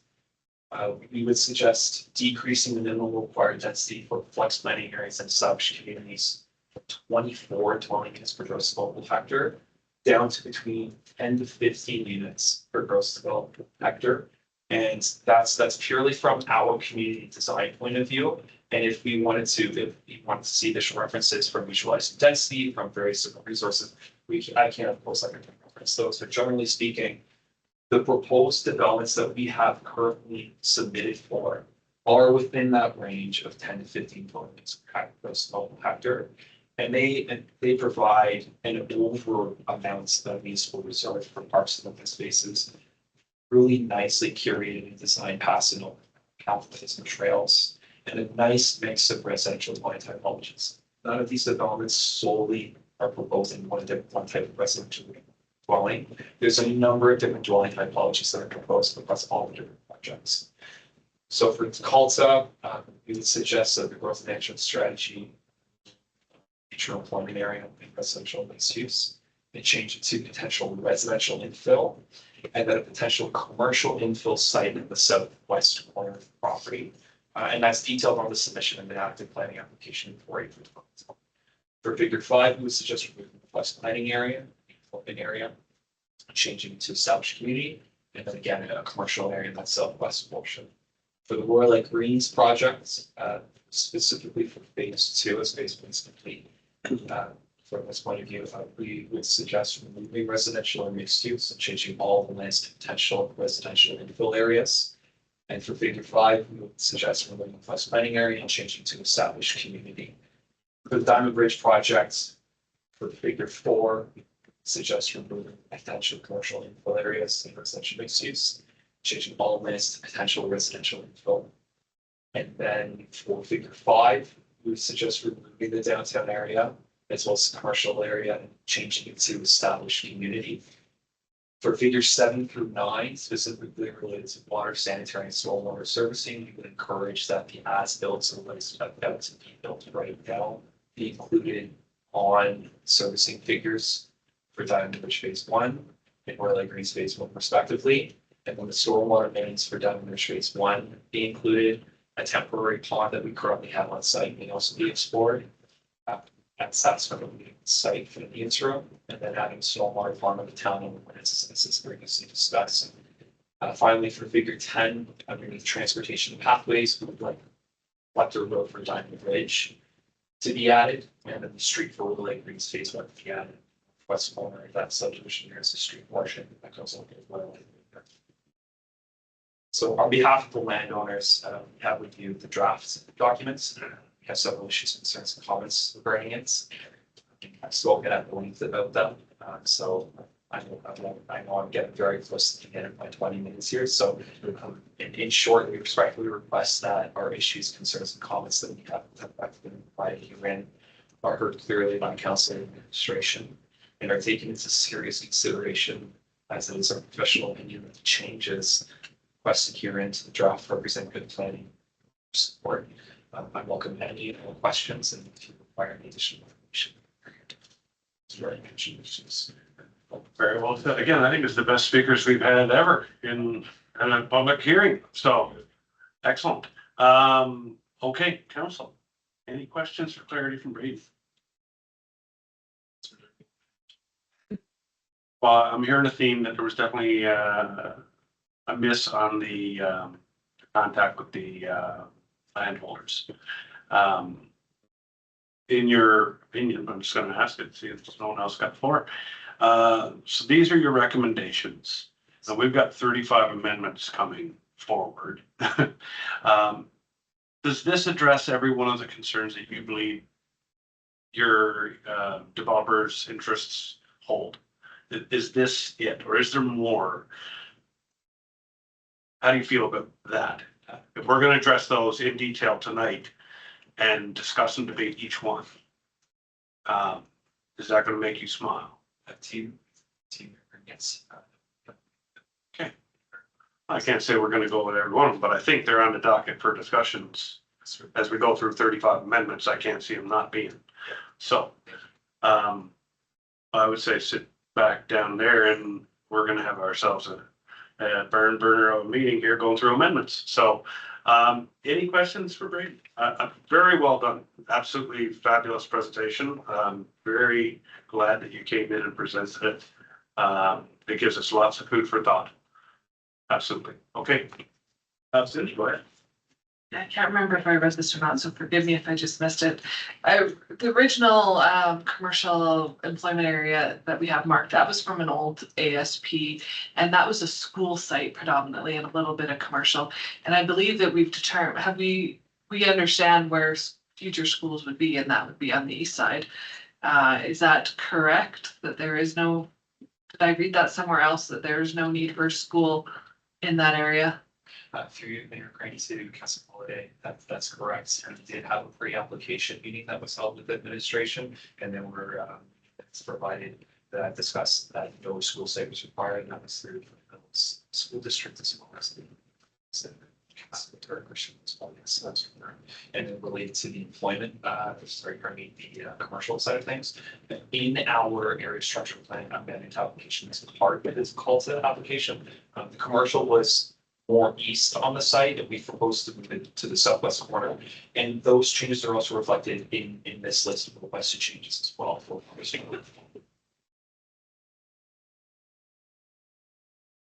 Yeah, please do. So I guess the challenge is that we have an active planning file, but we can only plan based on what's already approved, which was something, because we can't pre-approve in an MDP process, something that you haven't gotten approved yet, right? So I think that's probably where a lot of this problem lies, is that we can only present in the MDP what we've actually already approved, which isn't the new stuff. It's more of a comment, I guess. Yes. Yeah, absolutely. Hazel. And then Jeff. Please remind me when you're talking about the employment lands on DeKalb. Yes. Are you coming right from Maine south, right down to DeKalb, onto Ocalta? Through Mayor Crane, City Council Morgan, if I may ask to bring up that slide, I think it's 4 or 5, right there, that's perfect. So this development concept that you have there on the right-hand side of your screen, we are showing 3 different accesses to the southern portion of the site. The eastern access comes from Royal Light Way, the southern access comes from 16th, and the western access comes from Imperial Drive, which is also very close to DeKalb as well. Oh, okay, so you're right on at the south end of town. Right at the south end of town, yes. Okay, and so that has been, you have identified it as industrial lands, or this is in our NDP? The draft MDP that you have identifies as an employment area, and we are highly encouraging, we are against that. If I think many years ago, there was very industrial. Was proposed for. I think commercial is just. A little bit first in the school. Okay, but nothing down off Main Street. That's correct. Yeah. Okay. And just to point out, there's 2 access points on that crescent that add on to Imperial Drive past the duplexes coming out. So there's access on that northwestern tip of the diamond, as it were, going on to Imperial. So you have access and egress from Yeah, all so it's right sides. across from Bailey is what you're saying. Yeah, Bailey. Yeah, right on the Yeah, corner. the backside of the 16. backside of the duplexes, yeah. Yeah. So, okay. All right. Good, clear on that one? All right, thank you very much, sir. You can head around back. All right. Okay, let me go back to this master sheet again. Is there anyone else in the room wishing to speak to the bylaw 2025-122? Joel, I'm just gonna call you, you're the only man here, so. You're just listening, all right. You could be part of the greatest presentation of public hearings I've ever been experiencing. I appreciate it, but I'm just. All right, sounds good. Okay. Then we are wrapped up on that. Hearing all, Mr. Davy, can you confirm that all written presentations were heard? Confirmed, your worship. Can you also confirm that all people wishing to speak in the gallery were heard? Confirmed, your worship. I ask again, is there any person in the gallery who wishes to speak in favor of the bylaw or opposed to the bylaw? You may come forward now, sit in the hot seat, have 5 minutes, speak your piece. Going once, going twice, sold. Moving on. I'm gonna ask it one more time. Oh my gosh. Please do. I will now ask again, is there anyone online or in person who wishes to address any new information provided at this hearing? Council may ask you questions, so please remain on the line or in person. State your name if you're in favor or opposed, and you have 5 minutes to access your new information. Anyone in the audience or online wishing to speak again in favor or opposed? Verna, confirming. I am not seeing anyone online. All right, thank you. Council, are there any questions for administration that you deem relevant? Any questions at all? No debate, but clarity questions for administration. Yes, ma'am. I gotta kill that fly. Go ahead. Mary, we've heard now a couple of our speakers say they were not consulted during the NDP process. Was it just advertised to the whole community? And would have been up to them to reach out to the town? Through the mayor, correct. So council approved the communications engagement plan and then subsequently amended the communications engagement plan. Preferential treatment was not given to the large landholders represented by the developers tonight. all landowners in the town have a stake in this plan, all business owners, all people who recreate and call this place a home or a place to do work have a stake in this plan. And public engagement was carried out as per the communications and engagement plan approved by council. Okay, thank you for that clarity. Anything further? All right, like I say, we're going into debate here, so we're gonna have 35 amendments. We have lots of talking to do. All right, that being said, no further councillor wishes to speak. Is council now satisfied they have obtained sufficient information from this public hearing?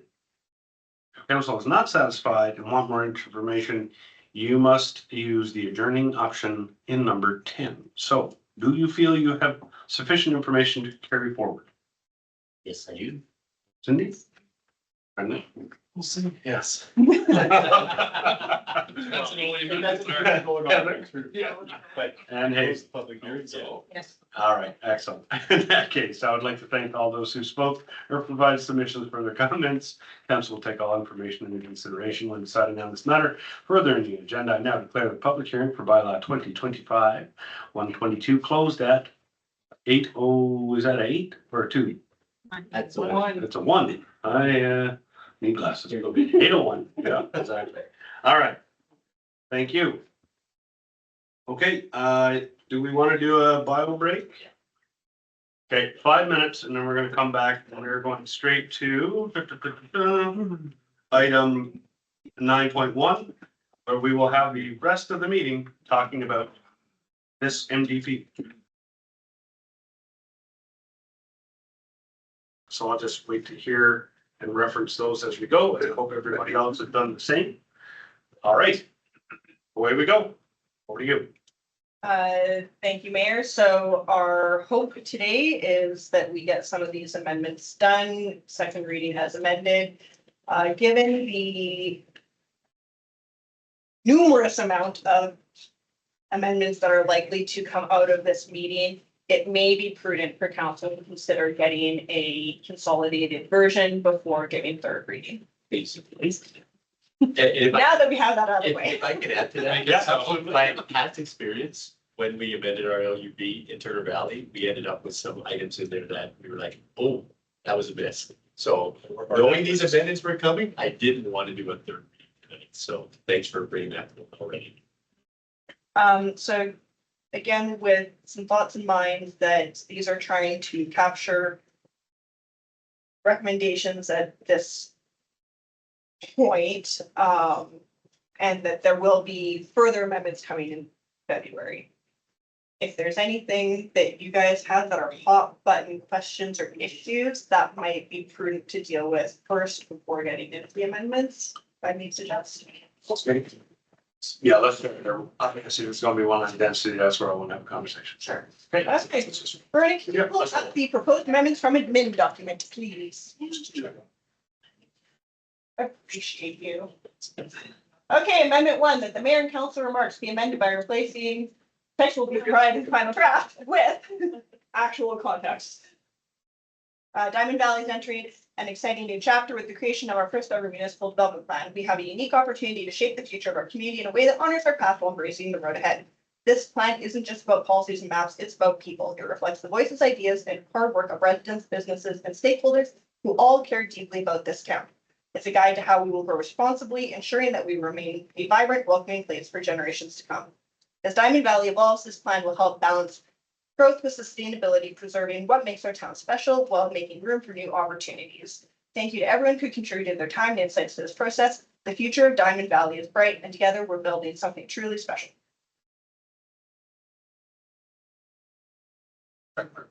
Check mark. Yeah. So somebody wrote that, so I mean, we take that.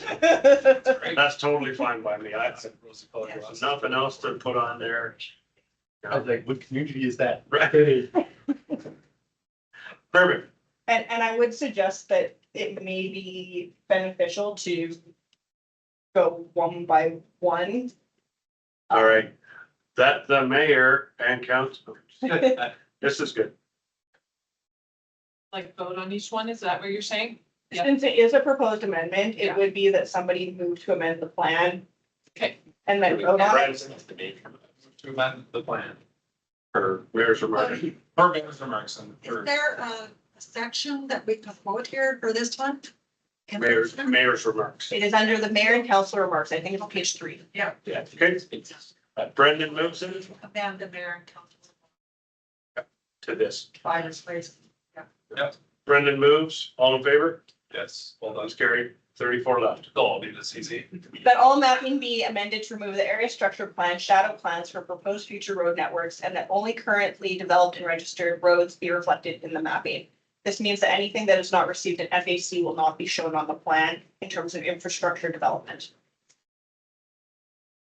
Example, I was Jonathan? gonna ask that, does that include the lands that the road allowance that Foothills County sold to golf course on the south edge going towards, what's that, Seaton Avenue? It would be phase 2 of the Royal Lake.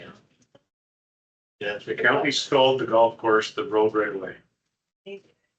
This is speaking specifically in the County Gateways Area Structure Plan. There's some shadow mapping of road networks on the Deculta and Royal Lake Green Space 2 lands. This proposes that those roads be removed, and that the proposed infrastructure that Mr. Lebowski was talking about, for infrastructure that has not yet been FAC'd also will not be on the mapping. If anything does become FAC'd, it can come forward in February. Final acceptance certificate means when the infrastructure is turned over to the town. Sorry. It's new for me. You go ahead. Yeah, I'm just wondering if we should expand it, because like I noticed on my property that it has like the ARP outline, you know, where I wanna build my house is trees and that's considered open space, but you know, we've already done all the MR and ER and everything's taken, so it can't be. And I noticed there's a few weird places like our neighbors along our road where you put ARP open space designation stuff that doesn't make sense because there's houses right there. I'm just wondering if we might want to expand it to take out any other things that end up wrong. It was on one of my lists that basically anywhere, like the Ocalta ARP, put anything with the tree was considered open space, basically. And then that got carried over to these maps.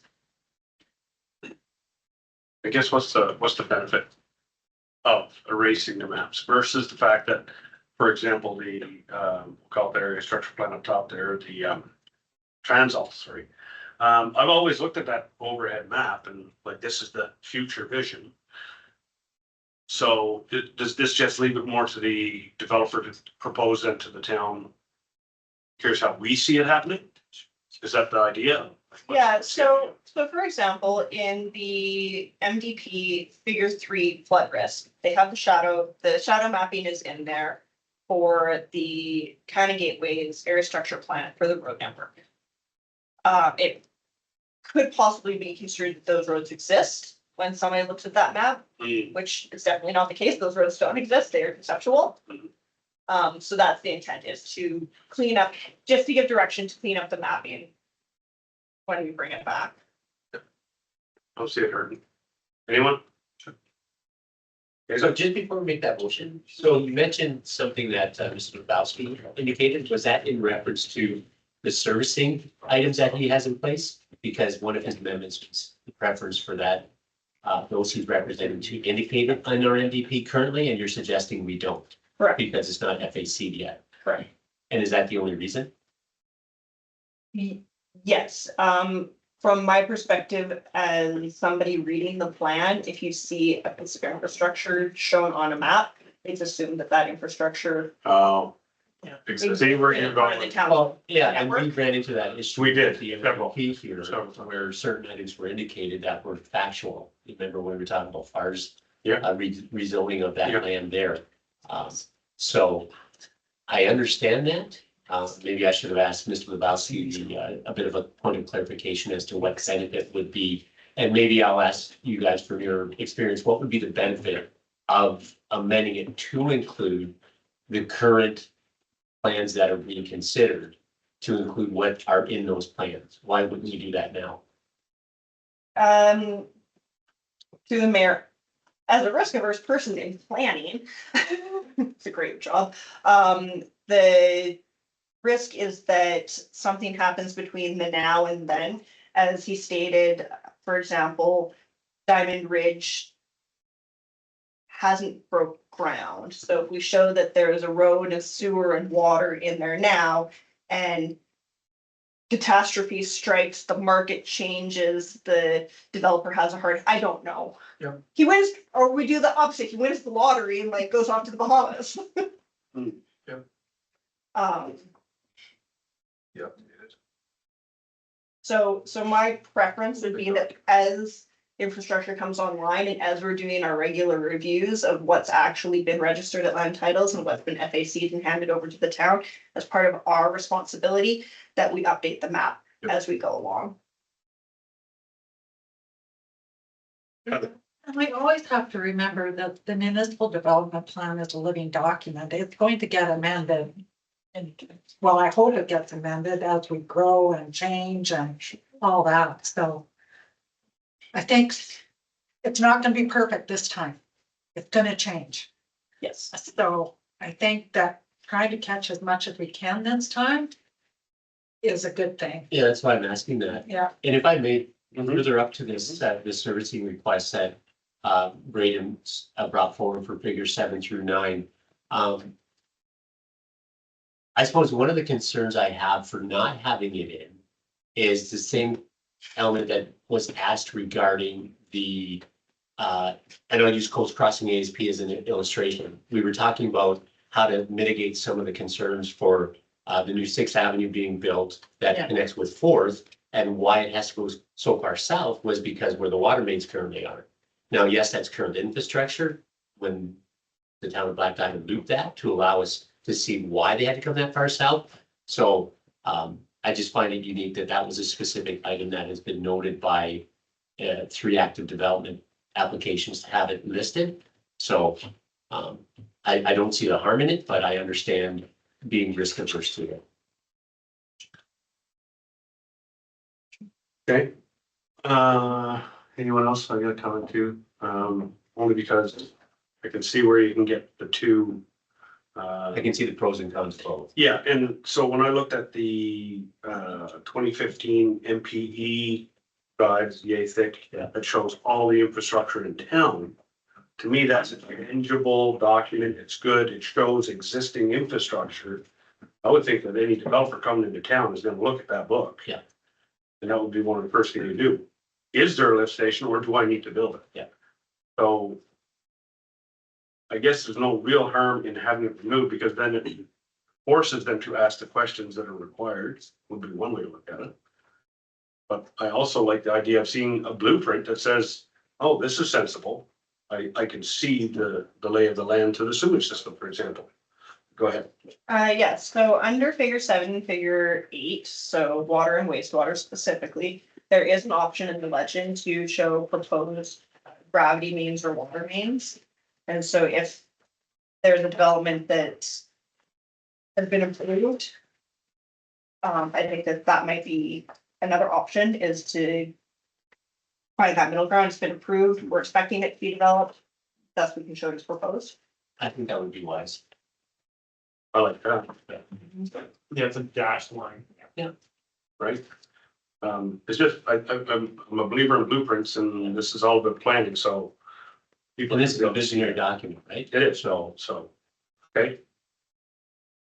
Let's word it that way and make a motion. Do we need to add to include the amendments of figure 7 and 9 as proposed by Approved. the amendment as proposed by Braden? Based on what Carrie said, do we need to make that So clear? the modification would be that all mapping be amended to remove the area structure plan, shadow plans for proposed future road networks. And the currently developed and registered roads be reflected in the mapping. Propose, so instead of remove all, Infrastructure, I think is a word that needs Yes, to be there. take roads out maybe and use infrastructure. that all mapping be amended to reflect as built infrastructure and proposed infrastructure clearly in accordance with the legends on the maps. Mhm. And I know that that should seem really straightforward when we go into it.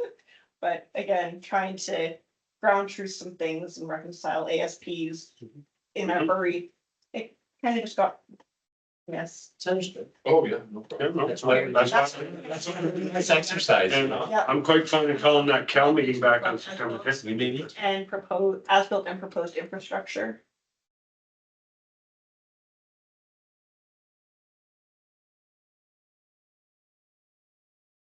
In accordance with the legends. On the figures. Do we need to specify the figures?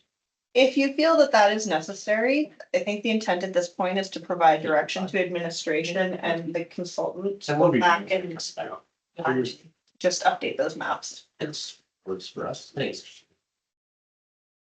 You're okay with that? Yeah, yeah, as long as you also double check the ARPs as well, not just ASPs. Because it needs to reflect that. Okay, Who's making that one? that's Cindy made that. Yeah. Okay, all in favor? Yes, sir. Okay, next. There was a typo and a missed table, so then section 1.4 under demographics and growth, the following table showing historic census numbers for the towns of Turner Valley and Black Diamond from 1991 to 2021 be inserted prior to the table showing Diamond Valley population projections. That the historic census table be labeled as table 1, historic populations, and that the population projection table be labeled as table 2, Diamond Valley population projections. And the second time that table 1 is referenced in the paragraph in parentheses, that it be replaced with table 2. Yeah. Just Randall, Gave you the motion. all in favor? Yep. Harry, just to jump back. Somebody had mentioned that we called it acreages alignment and mapping. Did the early motion capture that? Did that still need to be discussed? Maybe it's the You said ARP, right? We didn't put it in there, so. Yeah, it was Maybe just make it clear. infrastructure. We can, I have lots of comments on those figures 4 and 5, because those are really like the critical items. Yeah. So I think that that's gonna get discussed later okay. in the Okay. meetings, because I've got like lots of questions. Thanks, Cindy. Yeah. Okay, that in section 4.2, the paragraph following cost sharing arrangements be replaced with the town is committed to fostering intermunicipal collaboration through robust cost sharing agreements with clear enforceable terms. These partnerships will ensure fair contributions and equitable benefits for all parties, protecting local taxpayers while prudently supporting shared regional services. Motion. I'll make it. All in favor? Yeah. Then section 4.2, the subheading employee salaries, benefits, taxes. We remove the taxes part. And under recreation and community services, the word sort be replaced with salt. Did see that. And I even have a typo in this motion, so.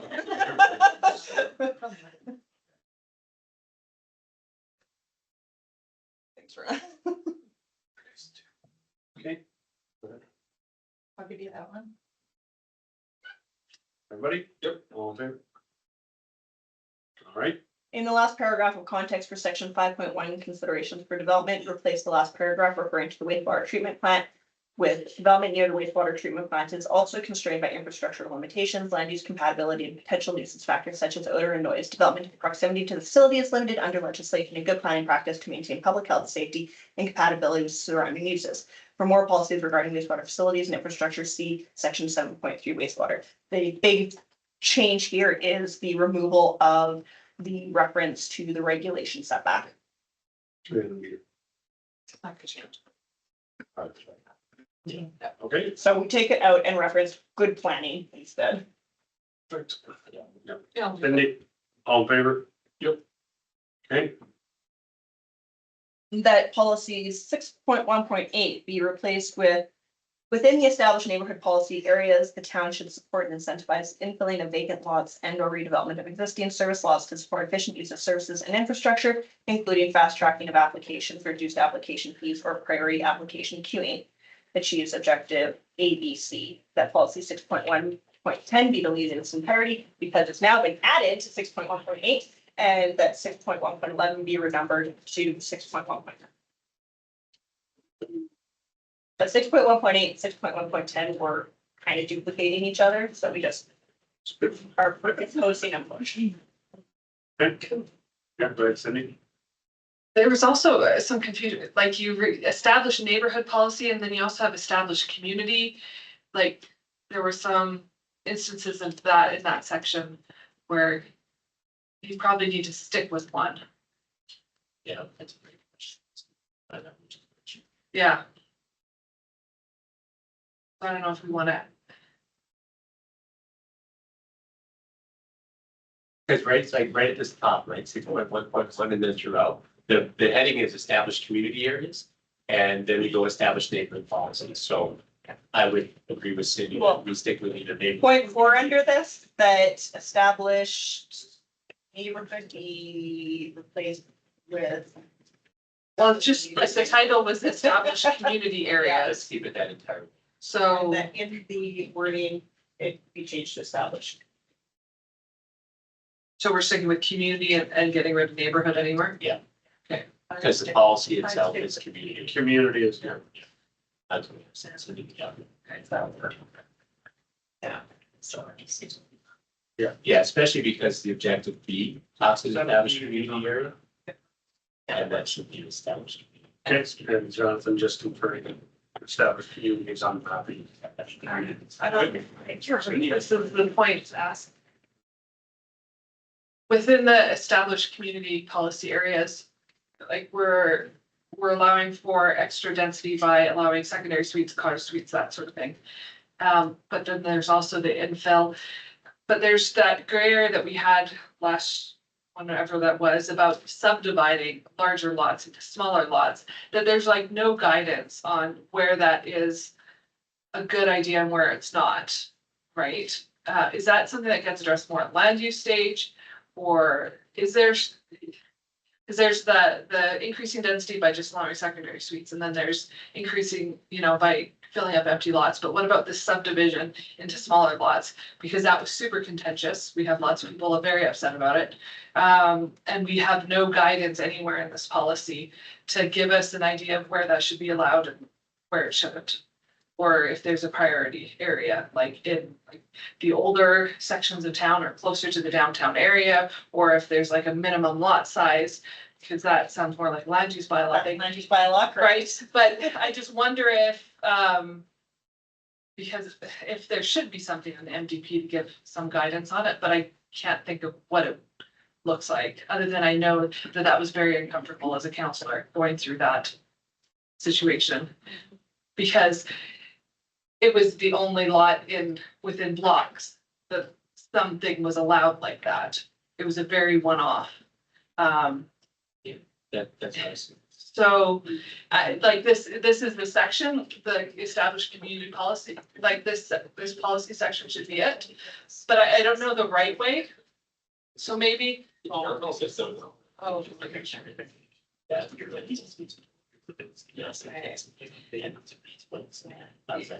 Yeah.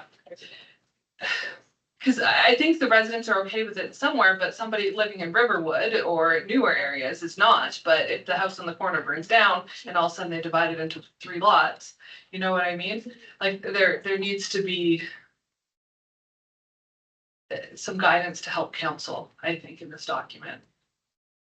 Yeah. But I don't want an answer tonight because I want you to think about it, probably. And I could be wrong, it could just be land use bylaw.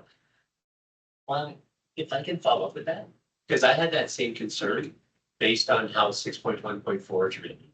Because we're going from an established community tree line lots, let's say we have a massive 6 or single detached dwelling on Royal Light, for instance, that has almost a full acre already developed. And what is the redevelopment of large sites? Under 1 point less than or greater than 1 hectare. So greater than 2.5 acres, all of a sudden we can put a 24 units on there. Because that's our gross developable hectare. So we could go realistically in some of these areas, boom, like massive infill. I don't know if that's something I can support. I think we have to review what 6.1.4 is with that kind of density in an established community area. And that was my concern about density is can we be a bit more creative in newer areas, require a higher density, but in these infill areas, in these established communities, I mean, if, you know, we're gonna be like Calgary in some of the old areas where they have the large lots, whether you're around McMahon Stadium or 4th Street where my son lives in Northwest Calgary. You've got large lots and all of a sudden they're putting 6-plexes up. So I think we've got to be cautious in how that's happening. Cindy, you're opening a bag of worms. Yeah, I am. On purpose though. On purpose, because it needs to be addressed, because All right. after that one was approved, we've got lots of other corner lot owners that are gonna be thinking the same thing. So where is that okay and where is that not? Really? And So, Bag of worms. I suppose from my perspective, sitting here, going between option 2, 3, that steering committee gave direction, understanding where we're at in terms of our infrastructure, understanding where we're at in terms of our fiscal resilience and our reserves, and where we're heading in the number of years coming up. And trying to, let's take from the negative, balancing the burden of density, or, you know, trying to create more vibrant communities that more people can live in and enjoy. Two sides of the same coin, I suppose. My perspective and recommendation to council would be, unless there is a context specific that is brought up at land use that would preclude a site from having higher density, you take the higher density. You are leveraging existing infrastructure. You're leveraging schools that might not be at capacity. You're leveraging all of your intensifying the communities that then, you know, you have different housing typologies and people can actually stay in their area and not have to move to a condo in that new community that's, you know, feels weird because they grew up in amongst all the trees and the old houses. Jerry, can I? Yeah, through the chair. One of the challenges with Diamond Valley is just the size of it. I've worked in communities slightly bigger that have the ability to identify those nodes. If you also imagine a scenario where we did, right? We would have gotten flooded, right? With feedback from the community if we start picking those like density nodes. And usually you pick them on major intersections that would have an ability for even a mixed use corner store, that kind of thing, or an apartment. Those are the places you want in major corridors. But as I understand the history here, you've also gotten pushback against density on some of your corridors because they're traditionally single family. So I think identifying those would be super challenging. It could have been done, but you also have a very small geographic fabric that wherever we would have put it, it would have gotten a lot of pushback. And then how do we know that those developers actually, like those lands are the ones that people want to develop? So I think it is a really good question. It's just a challenge to actually like get to that at the MVP level versus maybe leaving it to the LUP process. Thank you. So Jonathan, you may have answered my question already because the way it's written, it's the lot size is greater than or equal to 1.0 hectares, right? And so question I have is how many of those lots actually do we have in established communities that are 2.47 acres? Do we know? So that's. So like this. Yeah, exactly. But if there's not that many, That's a. it's always becomes a moot point in discussing it at this time if there's only a handful.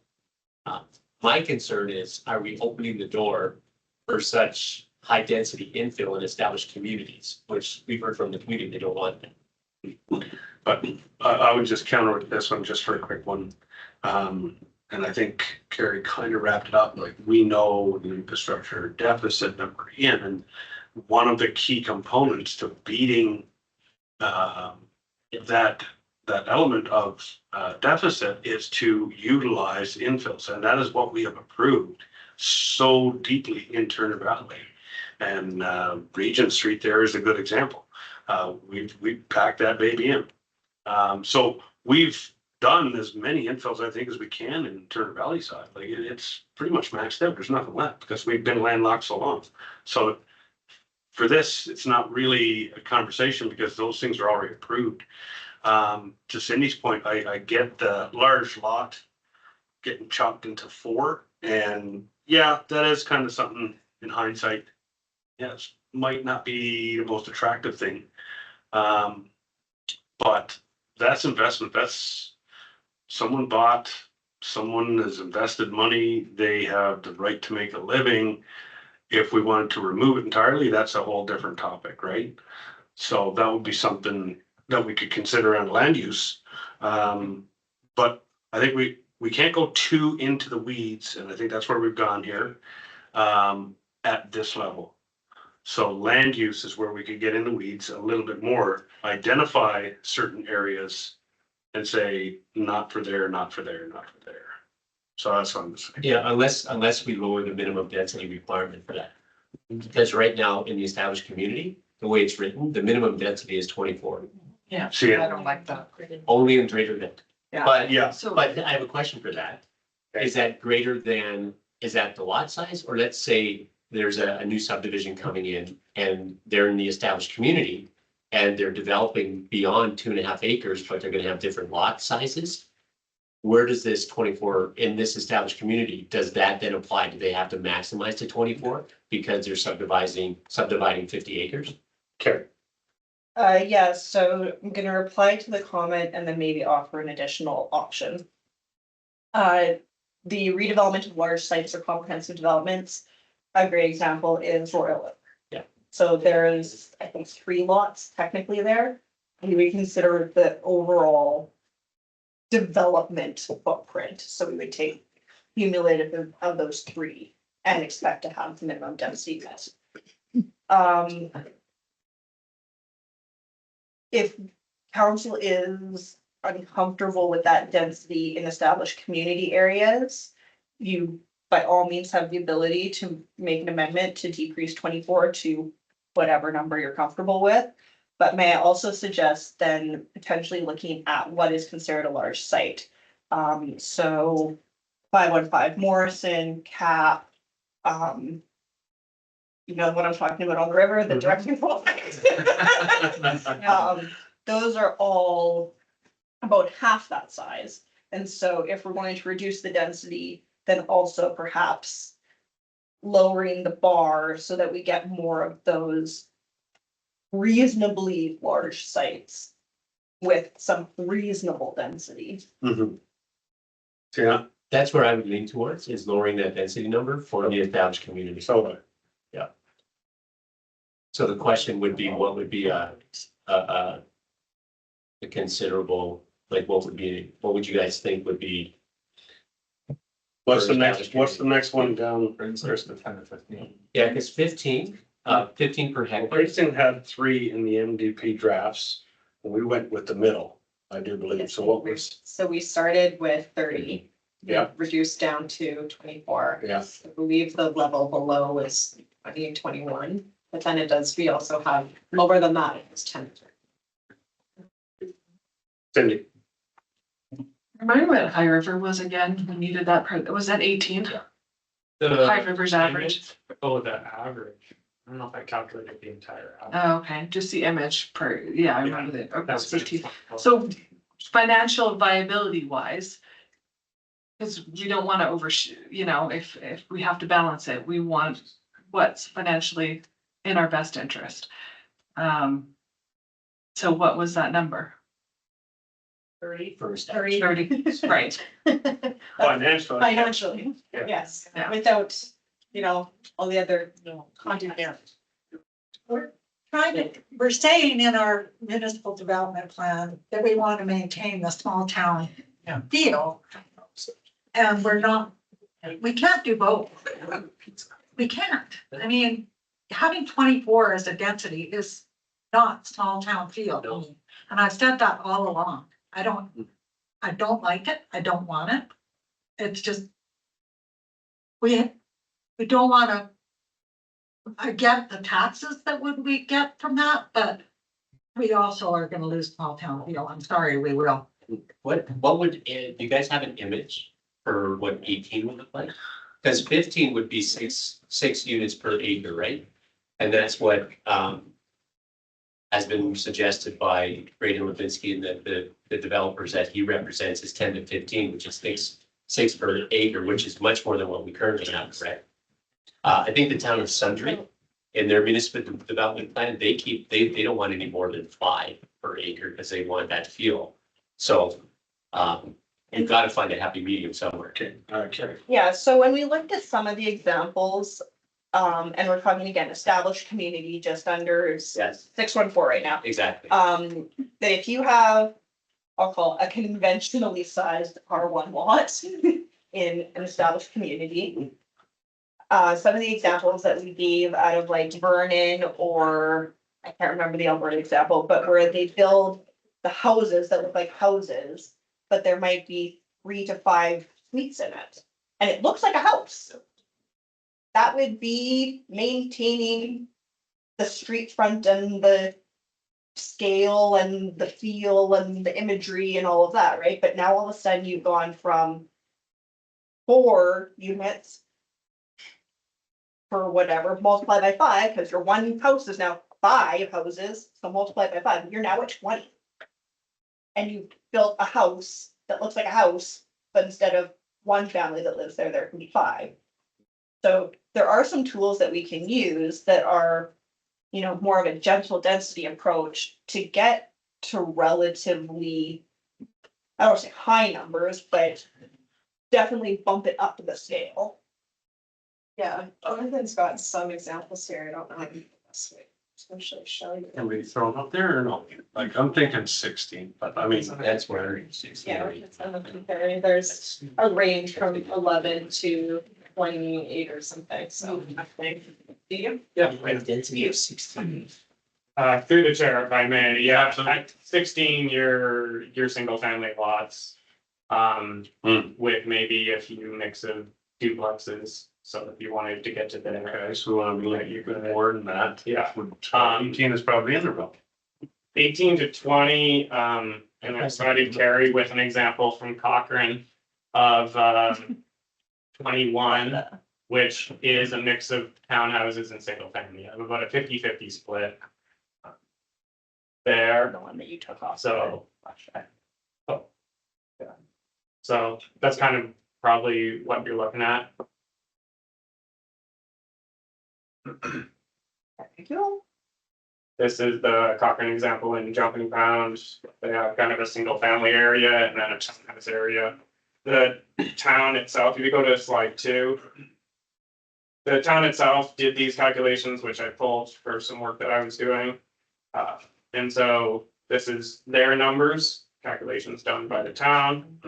It's about 15 hectares. You see on the right-hand side, large single family area, and then the townhouse area on the left there. You go to the next slide. So this is 21. So you see the single family area, the townhouse area there. So that's 21 units per hectare. And you can see some of the street view stuff on the next slide. So you go to the next slide. The best, there's no pathways. Nothing. There's nothing there. And there's no pathways. That's pretty tight. And so again, 6.1.4 is redevelopment of large sites or comprehensive developments within the established neighborhood policy area. You go to 515 Morrison and Cap are about 0.5 hectares. So again, my recommendation would be to reduce the size from 1 to 0.5, but then also potentially reduce the density from 24 to 18 or 20. Half an hectare down to 18. I would be amenable to that. I think 18, definitely that's, you know, That's 21. that's, So that's still. thick to me. Cindy? I do wonder about because we don't include MR or park space area, and we have in some of our established areas, we have places that aren't developable because they've got pipelines running through, or, you know, they've got wet areas. So there, it feels like with these densities, by not taking into account the MR portions, and the open space areas that naturally get created, that's a further, The bonus. no, it's not a bonus. It's worse off. So It's worse off for them. So I almost have to think that in these established, because we have some weird things because of the oil and gas history and environmental stuff, and just, we're not Bald Prairie. So, you know, this kind of density, I'm totally fine with if it's got, you know, the whole big, Yeah. you know, park space in behind it. Right? Because the average person works a lot of hours and they don't take care of big, huge lawns. Right? There are some people that do want that and they will buy in old areas for that. But a lot of people don't want to keep it a large yard. They like having it in the park space, right? So, and this was one of my questions that I had on later on, was how do we make up for the people that are over dedicating MR and over dedicating public spaces? So for 6.1.4, the reduction of the constrained lands is, I think, less of a concern from administration standpoint, because again, we're going to have a defined lot. We're going to have something like a 302 George or a 515 Morrison, or the weird trapezoid on Second in Black Diamond. They're very constrained. Like, this is the lot that is 0.51 hectares. We don't have to include the roads because they're not building roads. It's a step, right? They're going to subdivide and put probably maybe a couple duplexes, a row house, an apartment. It's going to be comprehensively built site with the building and parking and some landscaping. Within an established. That's the one we're talking about now. That is one. Yeah. That's what we want to get to the big discussion of density on the. There are established right now. There are a few that roads may come into play, so, Okay, established community, again, Royal Oak, so at the end of 4145 Royal Ave, they are building roads. At this point, roads are not considered to be credited. They are included in the calculation. If we go to the very, very end of my amendments, I address that as an option. okay. If we ever get there. All right, Yeah. so for established community infill, that's what we're talking about on this particular one. What's our comfortable density numbers? That what we're trying to answer? Okay. He's at 15, 18. You know, I could go down to 20. 15. I hear 15, 15, I have 15, 15, do I have 15? Going to 18, do I have 15, 18, 15, 18, 18, we have a tie at 18 and 15, can I have 17, can I get 17 in the The mix? keyword here is minimum. Minimum, It's Minimum. minimum minimum, density.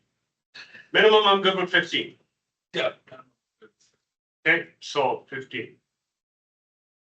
Okay, sorry, may I? You can't change the auction is over, it's closed, no, go ahead. So we're at 6.1. Gotta have some fun here tonight. Let me vote on this and then create another motion to deal with 6.1.4. Yeah, absolutely. Totally, because that's where we win, right? So, Just for clarity on the 0.4 that you've added, is that reference changed just in section 6 or throughout the document? Throw the document. Throw the document. throughout, Thank you. we're gonna vote on it here, Fred, right? Okay, so we're gonna vote on this one, or are we still adding little tiny nuances here? I think I'm content with that. You're good? Let us see the 15. That's the next one on this. Next one, okay, let's vote on this. Give it to me. Hazel gives it. All in favor? Okay. Okay. All right, moving 614. 6.1. That 6.1.4 be amended such that the minimum size is reduced from 1.0 hectares to 0.5 hectares. Sorry, I can't type that fast. You Yeah. have to wait for me. Go voice the text, man. It's 2025. Minimum size be reduced from 1.0 hectares to 0.5 hectares. And the minimum density of 24 be reduced to 15. 15. Is there a unit that you want on there or is that sufficient? Like, I'm just gonna take out the 1 and put in the 0.5 and take out the 24 and put in the 15. okay, perfect. I'll make that motion. Okay, all in favor? That's carried, all opposed? Carried. All right. Next, That objective D under 6.4 highway service commercial areas be replaced with explore ways to enable development of missing middle commercial forms. This is an update of the wording to align with the definitions of the back. okay, I'll give you that. Is this, the county had something in here as well in 6.4, just keep it added down. There are 3 massive sections coming at you later. This is different words. Okay, moved by me. All in favor? All opposed? Carried. Next. That objective E under 6.4 highway service commercial areas be replaced with achieve a high standard of design for commercial developments.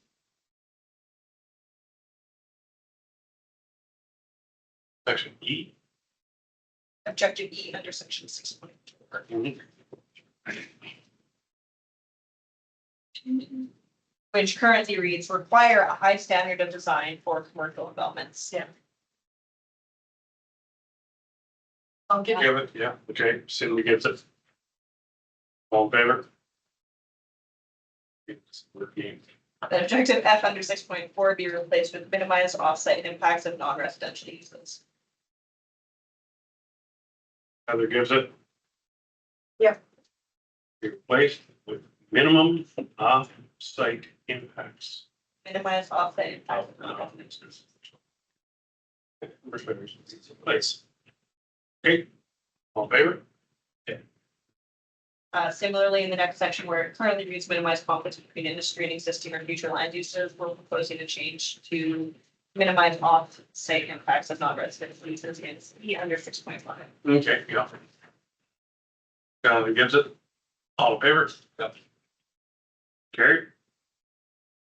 Policy 6.5.11 be replaced with the town may explore financial and non-financial incentives such as industrial revitalization tax incentives or prioritized application processing to support existing businesses and encourage development of new employment areas. Achieves objectives AB. Cindy gives it question. The town may explore financial and non-financial incentives. Example.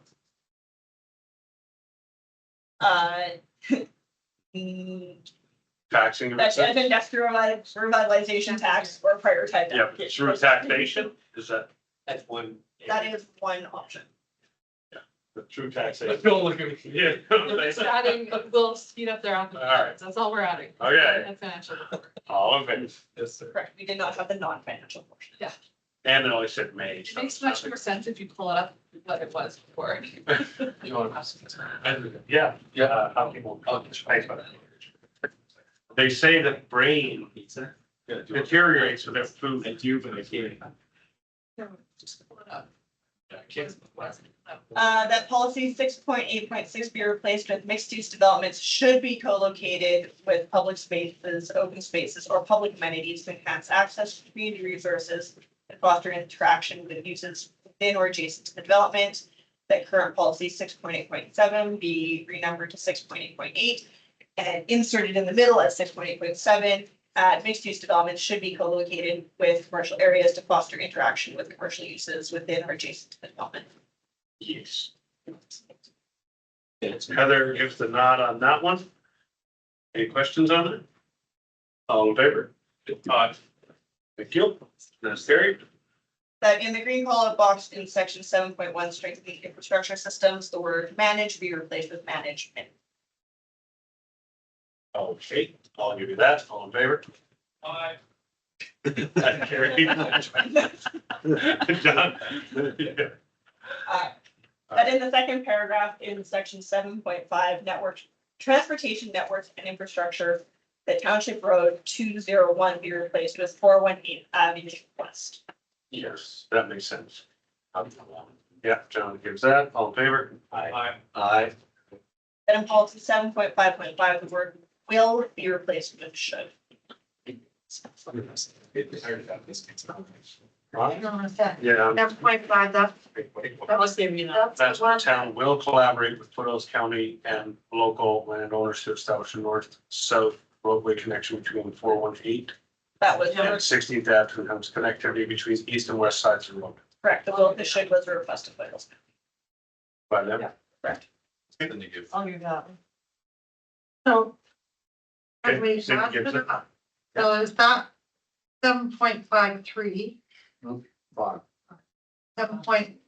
Five. Can we go back to 7.53?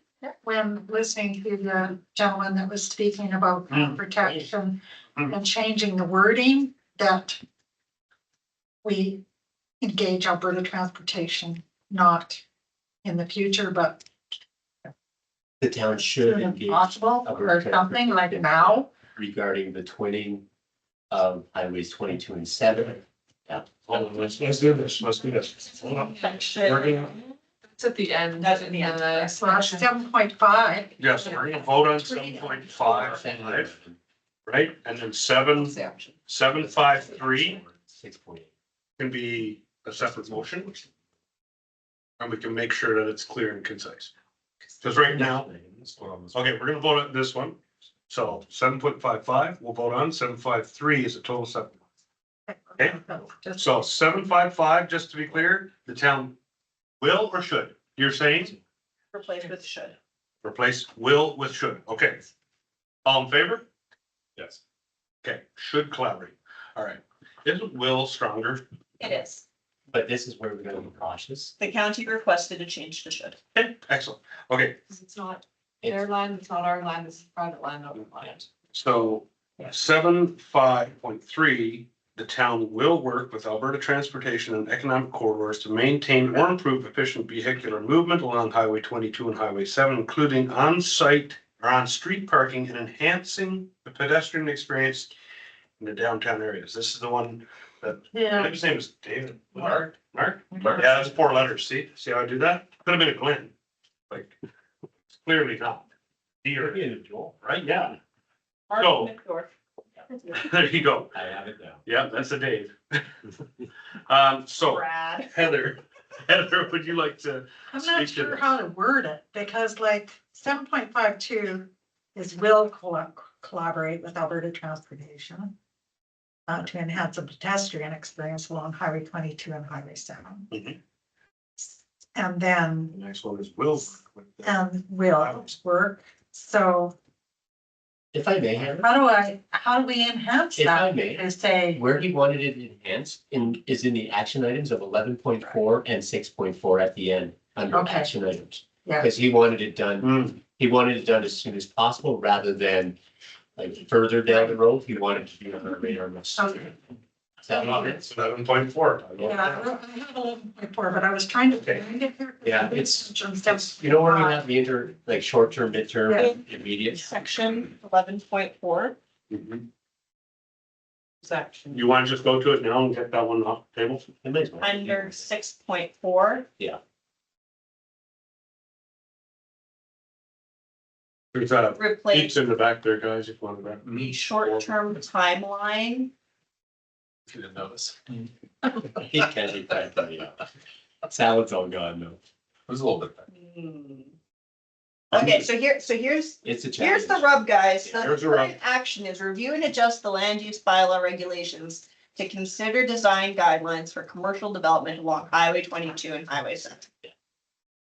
So what he's asking for is for the town to advocate for the province to do the bypass and twin. Yeah. Would you like to add that as an additional action? We always are doing that, though. Maybe. Yeah. Maybe. I think it should be. I would contemplate, because action items are linking directly to policies. Yeah. That we perhaps consider 7.54 As in. specific as a new policy, and then we create a new action item under 7.4 in the action plan. Got it. Which John? is worded. I appreciate, I was gonna say Jeff, but it's more, I appreciate Mark's concerns, I really do.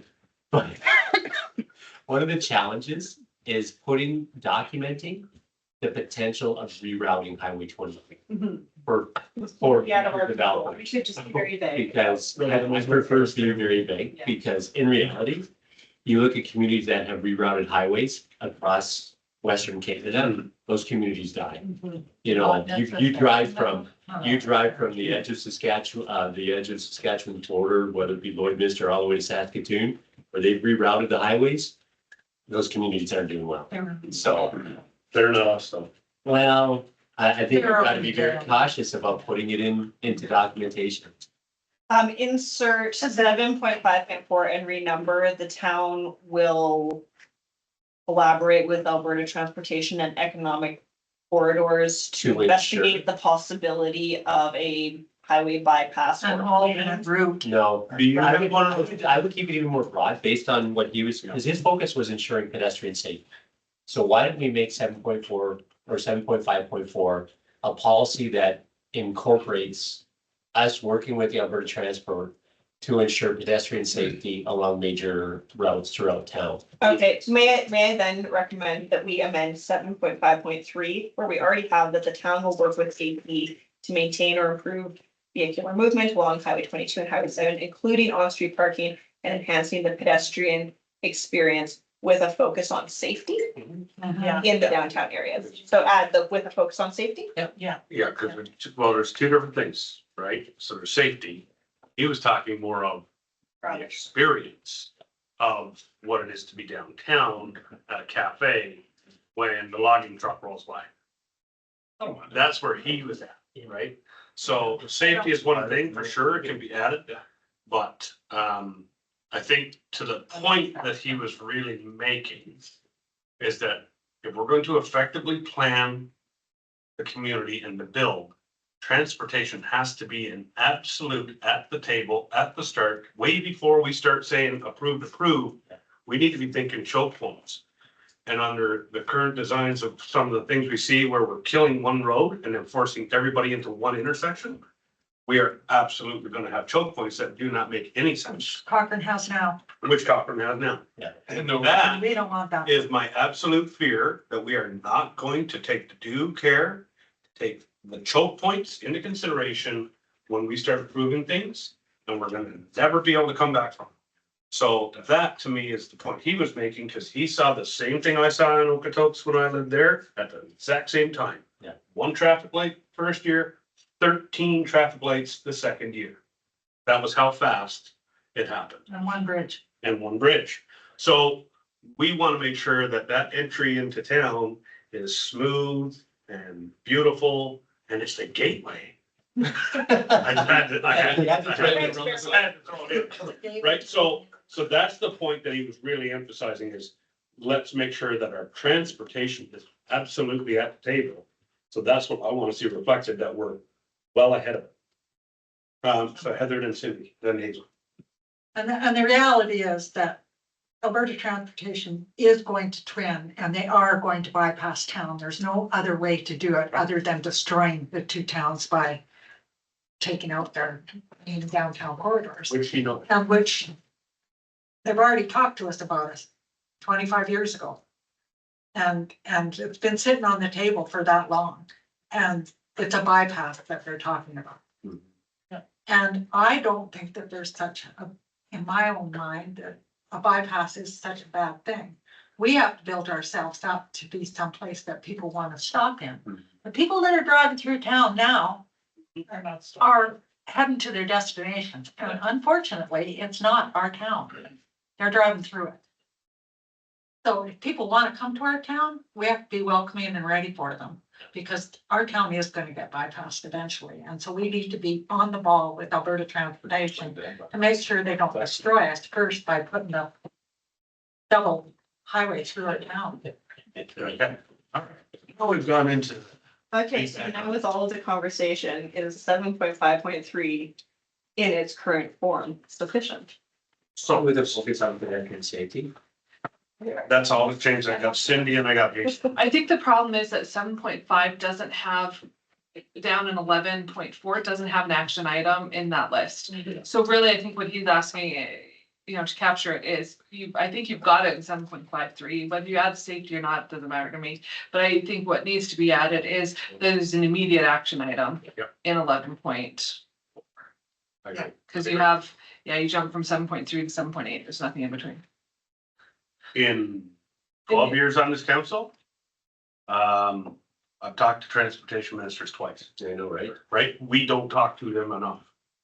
So if I may, through the planning process, the downtown area structure plan, they would have been circulated. Both crossing, they're circulated. Every development in town requires an Alberta roadside development permit. We talk to them multiple times a day. All right. So that's good. Okay, so I think action item at 11.4 is gonna be required. And that will be the Yeah. kicker for us at the council table to say, we're covering our ass and away we go. So 7.5.5 is done and carried. 7.5.3 is right up there with the focus on pedestrian, just adding in that with focus on pedestrian safety, so perfect. And we're also gonna add relevant action item at 11.4 into that. Motion by Brendan. Comment from Hazel, No, Cindy. Terry already spoke about it, about the Black Diamond revitalization plan. Perfect. Any other comments? Motion done. All in favor? We're good. Thank you. That was good. That 7.6.4 will be replaced with the town may collaborate with other municipalities, government agencies, and related not-for-profit organizations and funding bodies to expand connections of intermunicipal regional pathways. The change there is the addition of related not-for-profit organizations and funding bodies. Very smart, very smart motion right there. You wanna take that one? I will. The town may collaborate with other municipalities, government agencies, and related nonprofit organizations like and funding bodies and expand connections of intermunicipal regional pathways. All good. All in favor? And that was from Friends of the Sheep River. That's right. Yeah. That's good one. Policy 8.2.3A be amended by replacing residents with users, which may include residents and visitors. Okay, Cindy gives us that. Yeah. All in favor? Yeah. Good, Harry. Yeah. We replace all users. I was down in Lethbridge recently. 8.4.3 be amended by changing the word should to must and by adding the words in accordance with the requirements of the intermunicipal development plan. Prince George, we're full of users down. Okay, we didn't hear words you said, Carrie. Just read it, just read it. Okay. The policy 8.4.3 be amended by changing the word should to must by adding the words in accordance with requirements of intermunicipal development plans. Issues. All right, we're good. We gotta change that, wouldn't we? All right, Carrie, Change it. all in favor? Hazel gave us that one. Be a better synonym than users. It's motion. It's a service out there, man. Okay, Okay, the policy 10.1.11 be replaced with deferred reserve may be considered in areas with fragmented land ownership or where a phased development is proposed, subject to an approved area structure plan detailing the location, size, and intended use of the reserve. The ASP include a clear phasing plan specifying anticipated timelines for reserve dedication. The deferred reserve caveat being registered against the encumbered lands on the land title, and proposed deferral must not hinder the town's long-term community planning objectives. That's not sure here. a lot is reserved. Bird reserve. Yeah. That's a new one. Because it's phasing over a larger area, right? Yes, so phased development was not previously an anticipated allowance, it was just fragmented land ownership. We're generally in support of deferred reserve and phased development because it might make sense to not have it in this area because you have a big chunk here, but that is guided by the ASB. Makes sense. Well done. Just a question. Yeah, please. Do we need to clarify that we're talking about municipal reserve, not environmental reserve? Is that environmental reserve shall always be taken? Correct, that's a requirement of the MGA. Yeah, okay. Okay, that's a- But since bird reserve, it's fine, I think we don't have to. Yeah, so that would be, municipal or school reserve. Or municipal and school reserve. Okay, all in favor? Sorry, who's Yeah, motion? I think that would- You get it, I thought you meant- get synonym for users there. Adam? Okay, in response to the County of Foothills request for a Customer. bunch of additions related to the IDP being integrated into the MDP. That in section 11.1 under regional collaboration objectives, the following objectives be added: B, supporting and enhance the policy framework of the IDP with Foothills County addressing shared goals, urban rural interface considerations, and potential for cross-boundary conflicts, including infrastructure improvements near municipal boundaries. C, develop and maintain robust cost-sharing agreements with Foothills County to prudently support shared regional services, ensuring fair contributions and equitable benefits while minimizing service duplication. D, align infrastructure planning and development with Foothills County to address shared priorities such as transportation, utilities, and environmental protection, particularly in areas adjacent to the intermunicipal boundary. And E, identify and resolve potential intermunicipal conflicts early in the planning process by leveraging the IDP to promote collaborative decision-making and maintain positive relations with Foothills County.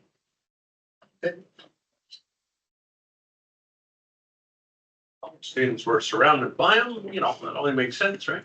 Yeah, I was gonna say. Identify and resolve potential intermunicipal conflicts early in the planning process. Every time. Just make me think positives. I like all of that. Okay. Question. Yes, yes, go ahead.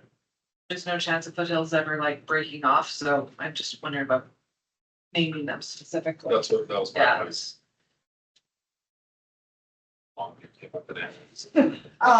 it's- If it's such a time that there is an annexation from another municipality or a halving of Foothills County into two municipalities that they get an order in council for, we would need a new IDP anyway. We'd have to go through all of our documents, update them. It's part of the living document thing. I'll give it to you. Brandon Gibson? Any questions on it? All clean and clear? Good. All in favor? Yeah. That is carried. Then in policy 11.1.1, that C be added after A, after achieves objective. Yeah, that's a really tough one. Who dares make this motion? And you have to live with this for the rest of your term. I saw Hazel's hand. I'll put myself on the stake for this one. I make that motion. On paper. Yes. All right. Almost 9:30. Then in section 11.1, under regional collaboration policies, the following policies be added. Buckle up, guys. 11.1.2, the town should collaborate with Foothills County and other neighboring municipalities to develop and maintain formal cost-sharing agreements for shared regional services, ensuring enforceable terms that promote equitable contributions and cost effectiveness, achieves objective AC. 11.1.3, the town should work with Foothills County under the direction of the IDP to align infrastructure planning and projects, achieves ABDE.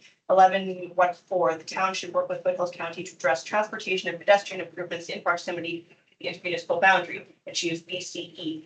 11.1.5, land uses and developments in proximity to Foothills County intermunicipal boundary with should be planned, the width is erroneous, sorry, should be planned and implemented to minimize cross-boundary impacts, achieves ABE. All planning applications in proximity to Foothills County intermunicipal boundary will be evaluated with heightened consideration given to comments from Foothills County reflecting the town's commitment to collaborative partnership and addressing the sensitivities of the urban rural interface, achieves AE. All planning applications in proximity to the Foothills County intermunicipal boundary must include details related to the obligations and responsibilities for construction upgrades and or maintenance of infrastructure near the boundary, achieves ACGE. The town will utilize the circulation and referral process defined in IDP with Foothills County for certain planning applications, policy plans, studies, and other information that are of interest to Foothills County, achieves AE. The town will utilize the intermunicipal dispute resolution defined in the IDP with Foothills County for matters affecting lands within the boundaries of the IDP, achieves AE. You have a question there, Karen? Yeah, we got a whole bunch of one. Love it. Can we scroll right back so we can capture everything right at the top? Yeah. We're gonna work our way down to start at 11.12. Okay, we got Brendan, Heather, Jonathan, myself.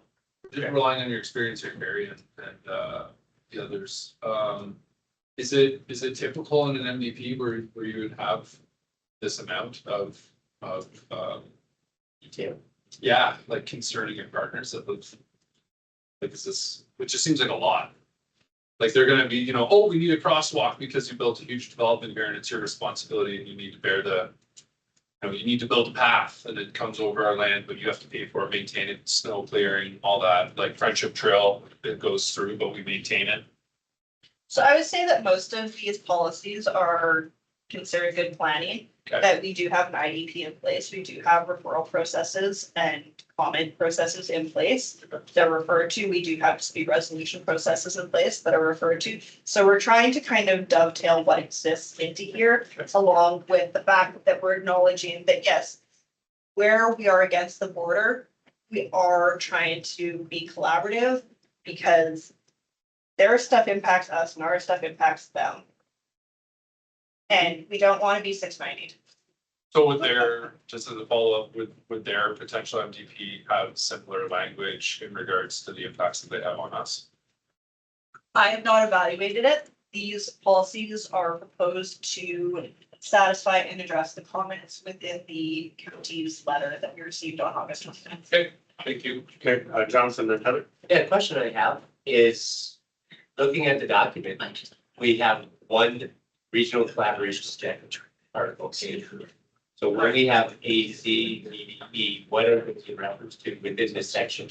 The objectives that you just voted on under 11.1 B, C, D. 11.1, C, B, C, D, So if you A, scroll up, please, Verna. oh, is that what we added? Yes, sir. Okay, got it. Not a problem. Okay, Heather. Okay, I just have no problem with proximity and near municipal boundaries. They are either on, proximity tells me, well, what's the proximity that we have to collaborate with them? Or near, what's the nearness that we have to collaborate with them? It's either right on the border or within the border or those words I don't like. Thank you. So through the mayor, the word adjacent to was considered, but was left out in favor of something intentionally more vague because the actual requirements should be contained in the IDP. Okay. All right. There, Gotcha. Good. there I get you. Yeah, okay. Yeah. So like near, So this is just like a nod that these things exist. Yeah, Go to the actual. yeah, no, and I like that. It just was funny to me, like, because the Friendship Trail doesn't border, it's right through the county, part of it. so if I'm reading this right, and maybe this exists already, but like 11.17, they're all planning applications, yada, yada, construction. To me, that reads, you know, yeah, you're gonna build this and you're upwind of us, so you better put up a garbage fencing so we don't end up with a bunch of plastic out in the wheat field. So 11.1.7 is particularly include. That's wrong, grammar in there, sorry, is included to address responsibilities for construction upgrades and or maintenance of infrastructure near the boundary. Predominantly with regards to transportation infrastructure. So where we are accessing what is currently a county road. Right. That we're either annexing it in advance, so it is our road.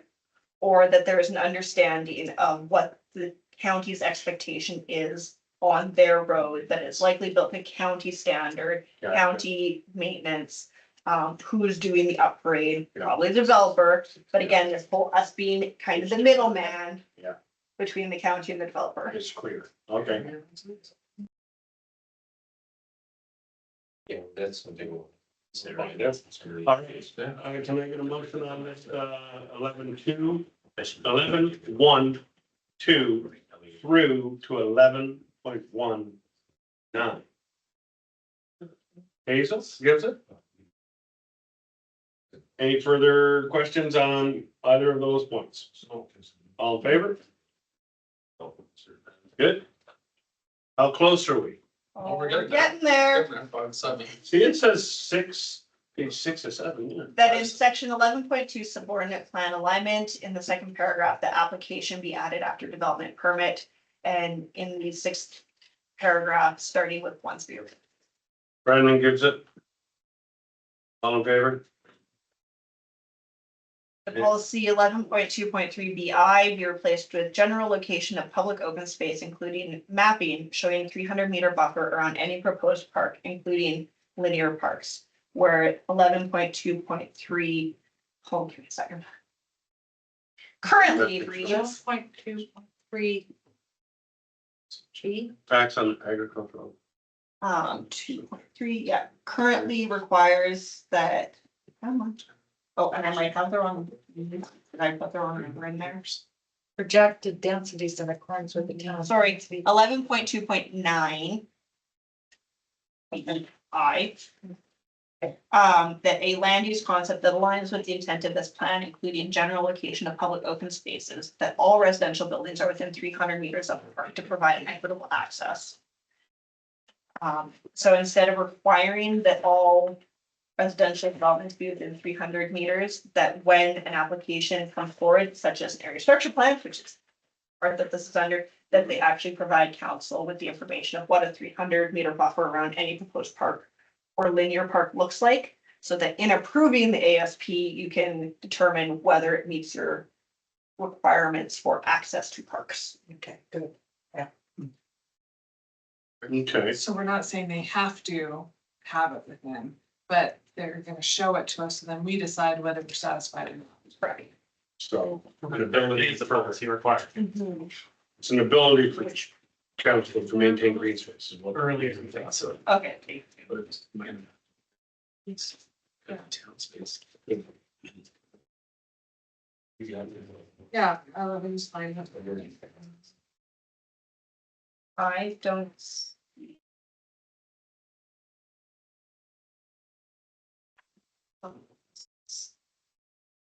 So is this an ability for the councils of the day to maintain green space and or limit and retract? Expand or contract, I guess, within that boundary, because that's all I need to know. Yeah, it's 300 It's meters. amending the requirements of an ASP, land use concept. To be less prescriptive. It's creating a less prescriptive Okay, approach. thank you. There is nowhere earlier. I searched 300 meters. This is the only place. The only place I find it as well. Okay.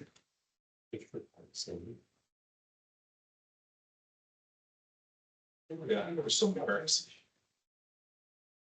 Okay, do you understand the context that Carrie just laid out? Yeah, I do. Okay, Cindy? Clarity? Yeah, it makes more sense now. Yep. Okay. Because we're not being restricted that they have to have it, but it's good for us to be watching for it. Yeah, I like the fact that it identifies it for future councils. Right? So, okay, Heather Gibson? All in favor? Thank you. 11.2.3 subsection E be added impacts on agricultural uses on the subject and surrounding lands. Explain. So 11 to 3. Okay, your secretary line plans must identify. correct. Applications for an area structure plan, area redevelopment plan, or outline plans must identify Impact. impact on agricultural uses on the subject and surrounding. So this is an add-on A, B, C, D, and E. This is an additional. Okay, yep, good. I'll give that. All in favor? Yep. Thank you. 11.2.15. Okay, We're gonna say be replaced. This one. There's always one. It's town, I'll give you that. oh yeah, for sure. All in favor? Yeah. in section 11.3 MDP monitoring and reviews. Replace amendments to this plan may also be necessary in response to changing development trends, anticipate external forces or changes in community priorities with support two. Amendments to this plan may also be necessary in response to changing trends, anticipated external forces, changes in community priorities, or amendments to the planning framework, legislative or higher order plan changes. That one. Okay, Cindy gives that.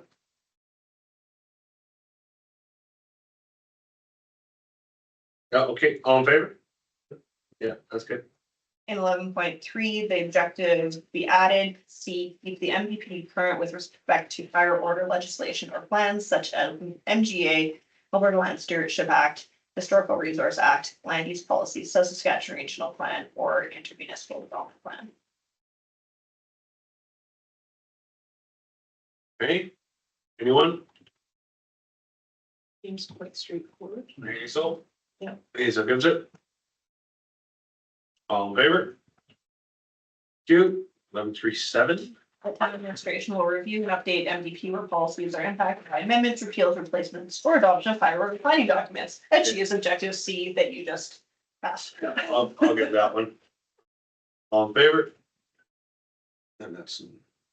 Okay, good page, baby. Right. C 11.2.13 be replaced with the town should refuse an area structure plan or outline plan that. Okay, so these are where we get to fun things. That comprises significant amounts of residential development exceeding more than.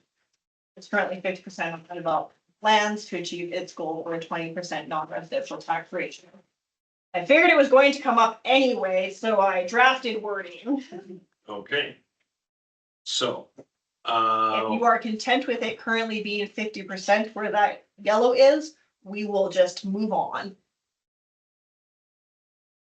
Value of 24 be replaced with in policy. No, we're not there yet. We're not there yet. Okay, We're at 11.2.13. town should refuse. So right now, as it's reading here, the town should refuse and outline any primary residential development exceeding more than 50% on undeveloped lands to achieve its goal for a 20% non-residential tax ratio. Do you want to change that number? I don't, I don't. no, that's the number we need to hit. Actually, we need to hit higher than that, but What's an aim? it's a better number. 11%. 50 is good. So I'm thinking about the acknowledging then non-residential, that that's there are certain developments in town that will require an area structure plan that you are expecting to have 50%. No, 20% non-residential. No.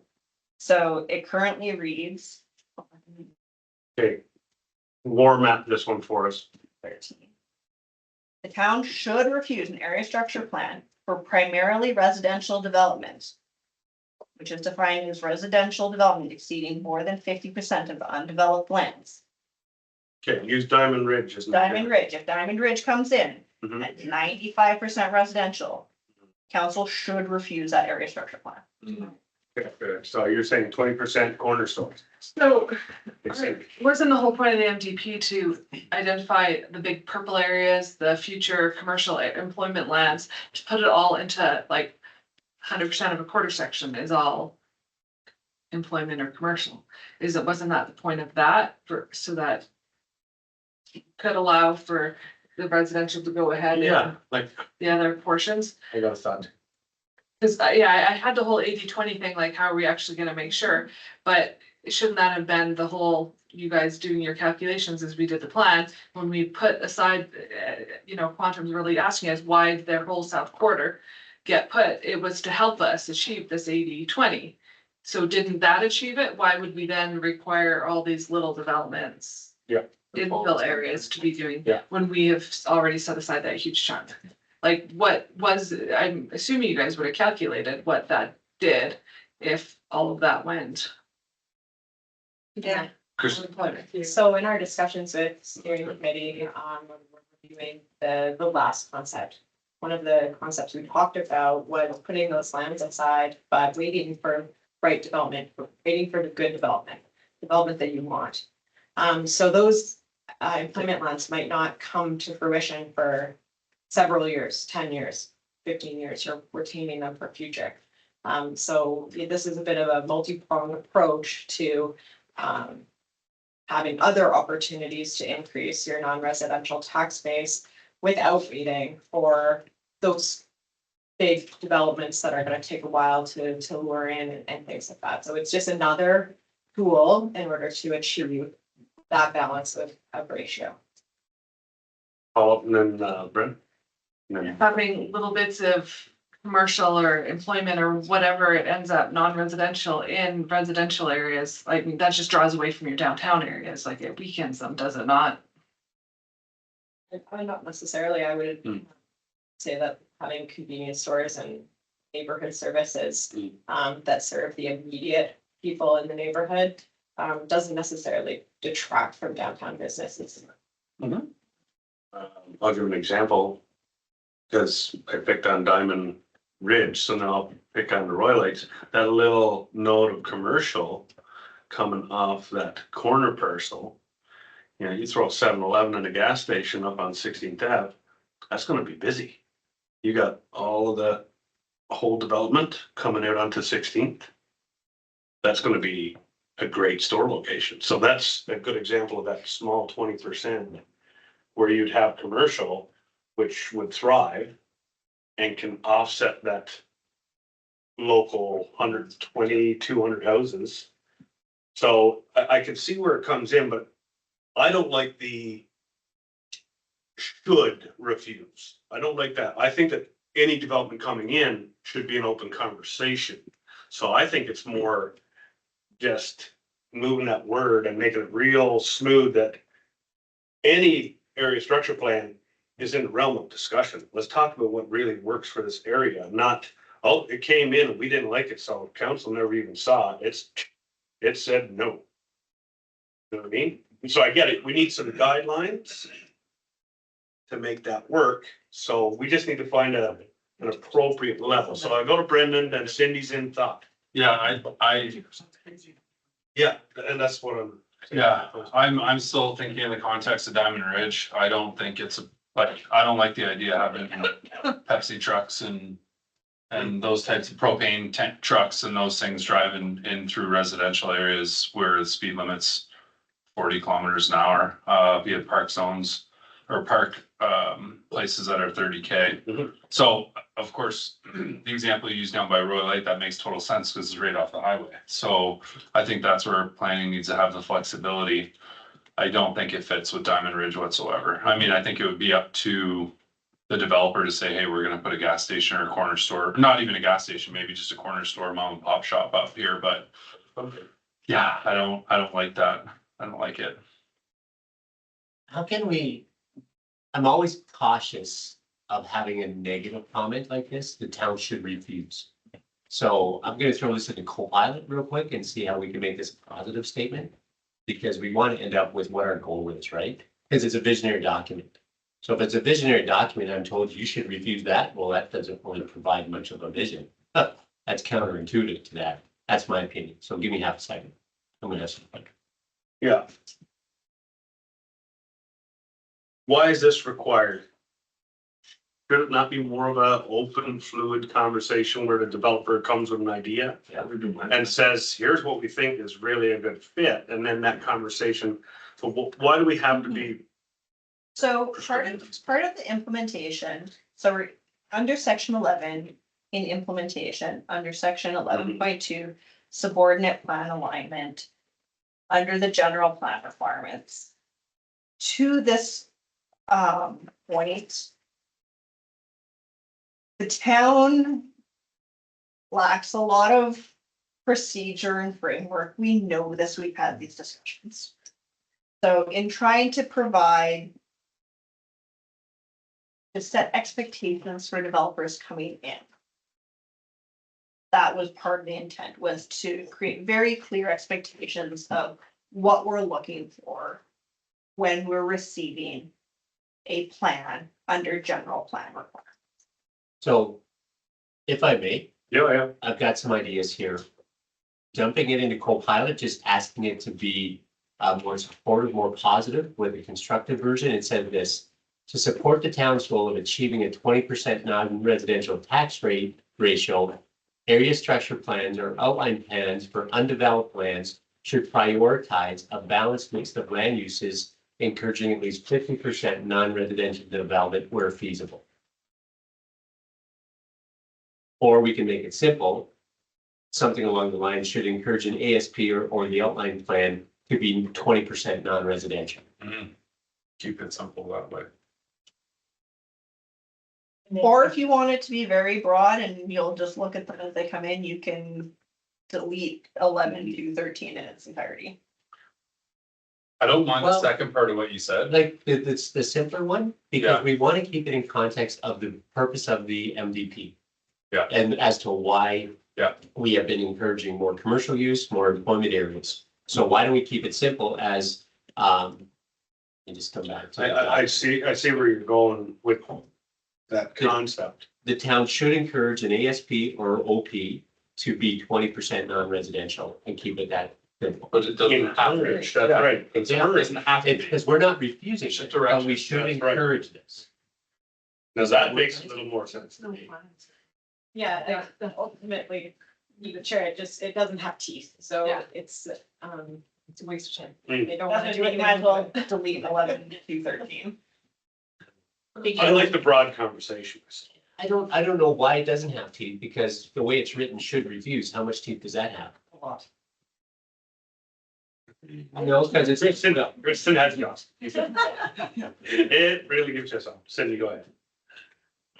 I think part of my struggle with this is, you know, we talk about undeveloped lands, there's this question about what's infill, what's greenfield. And to me, the quarter sections that were annexed, you know, big, huge quarter sections, to me, those are greenfield.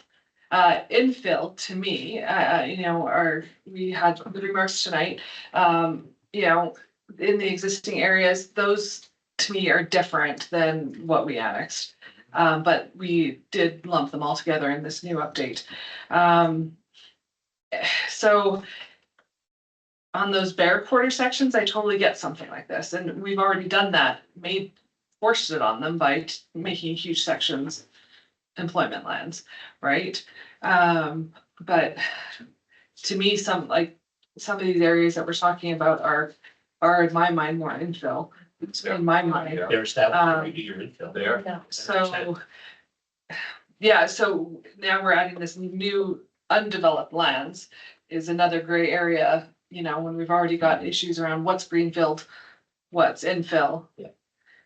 So maybe that's, if we fix that problem, this might fix itself. Sure.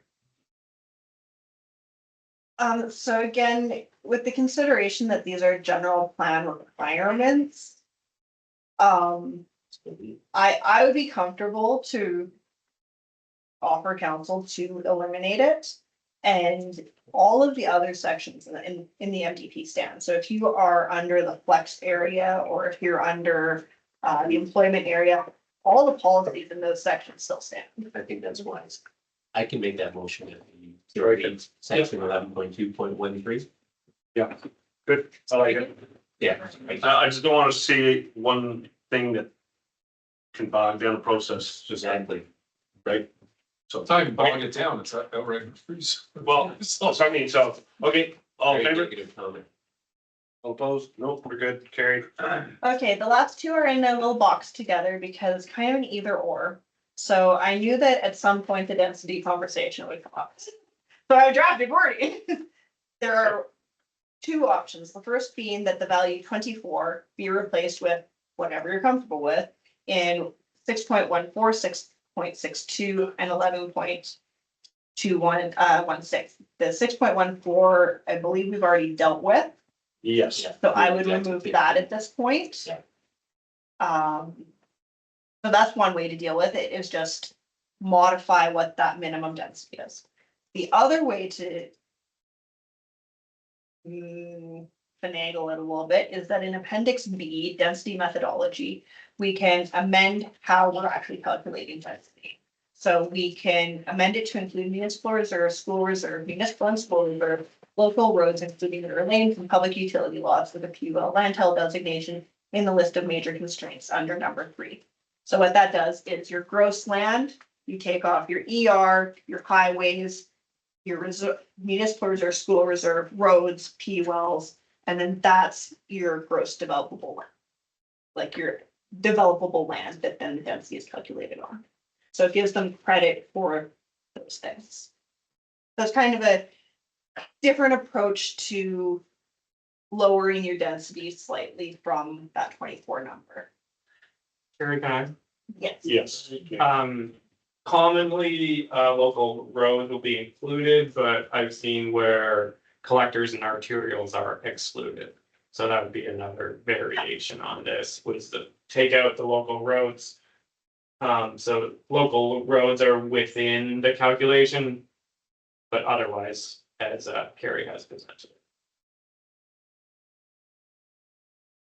Go ahead, Cindy, is there a thought? Does this mean that our choice of 15 was wrong? We might have to change that back, because now that if we go with changing the methodology, which I actually like this way better, because certain lots have way more roads, way more everything to it. So I think this is a much better method. So what, for the bigger units, but for those infill, but you're saying that maybe the MR's already been taken and all of that, so it might not matter. I'm just wondering whether we made the decision based on the best information earlier, Yeah, so through the if mayor. we're changing it this way. Through the mayor, my early comment was when we get to those infill and existing areas, it's a lot like this, right? So if we take this lot, there is no ER, there's likely no MR has been taken already in the greater subdivision. There's no roads, there's no PULs likely. So it's, you have a lot, how many units are you putting on it?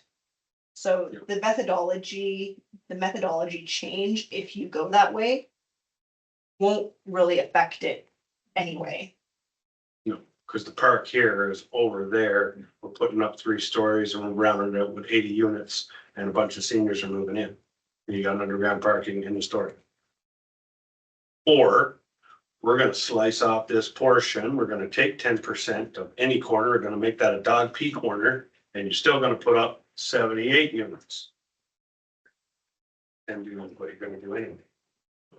Right? So. Go. Can I just ask for clarity on Yeah, the 15, just to make sure that this does not impact the 15 that we decided on then?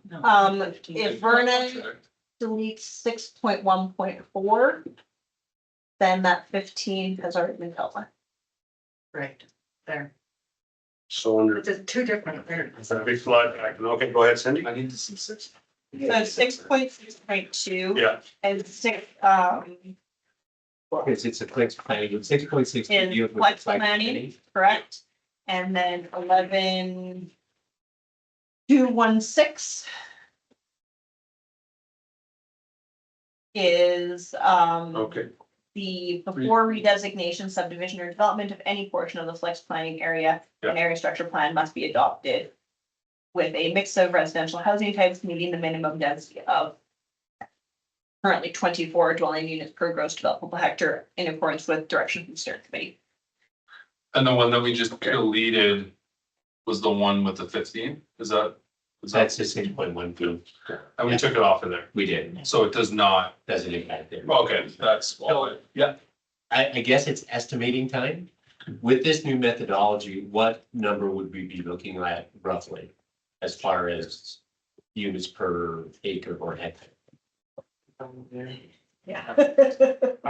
Typically your roads through the chair, your roads are 30%, 20 to 30%, MR is 10, so you're at 40. The other things could be another 10, so it's almost a 50% increase. Like that amount of land on a whole area is often 50% developable, 50% all of that. That's why we saw that 50% inserted in that earlier quotation. So our gross developable land with this calculation increases by 50% now? In that calculation or decreases? To maintain, to get to the chase, I guess, through the chair. Say you would have a density of 10 units a hectare, you would want to increase that by 50%, so up to 15 to maintain that same density.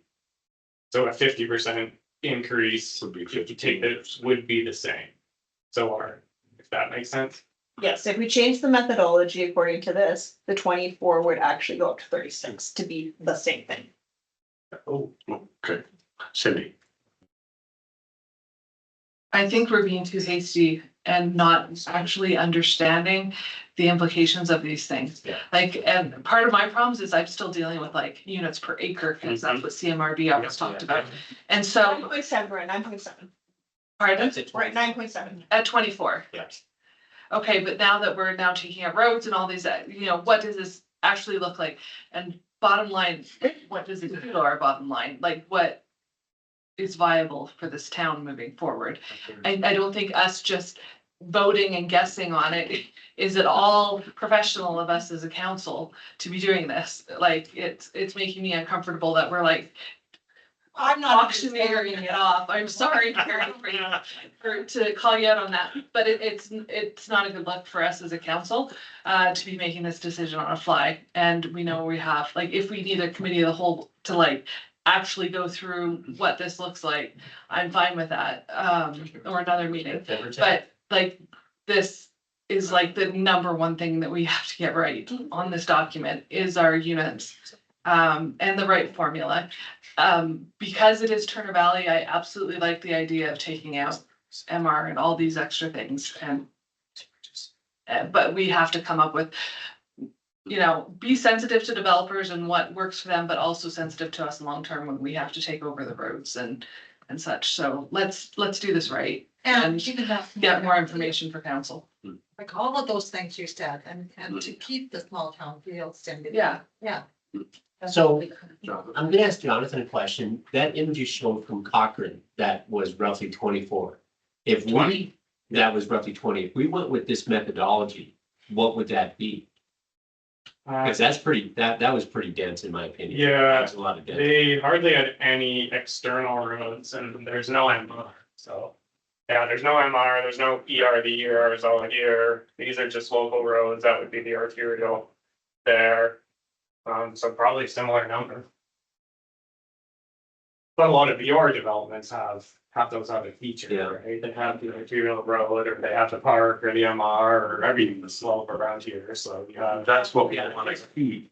Yeah, I'm just struggling with the value of changing the methodology once we were understanding what the 24 was. Now I'm coming up to think 36, that sounds pretty dense to me, which I'm not sure I would support. Was that there, I would support that. We've already discussed. Yeah, so, just in the efficiency of time here, so it's 5 to 10. I do think we need to take September 10th. We have a Cal that was Make it a canceled. special. We can easily pull that back and have this conversation. Yeah. Because I also have, before I run out of time and make a motion to go past 10, Mr. Braden, Yeah, we've got Have you- have we got any of your items that wanted to have for discussion up here yet? Twice, Yeah, we were A couple, 2 pieces. right? Yes, there have been a few. I think it's the figure 4 and 5. Yeah, but there was, you had like 8.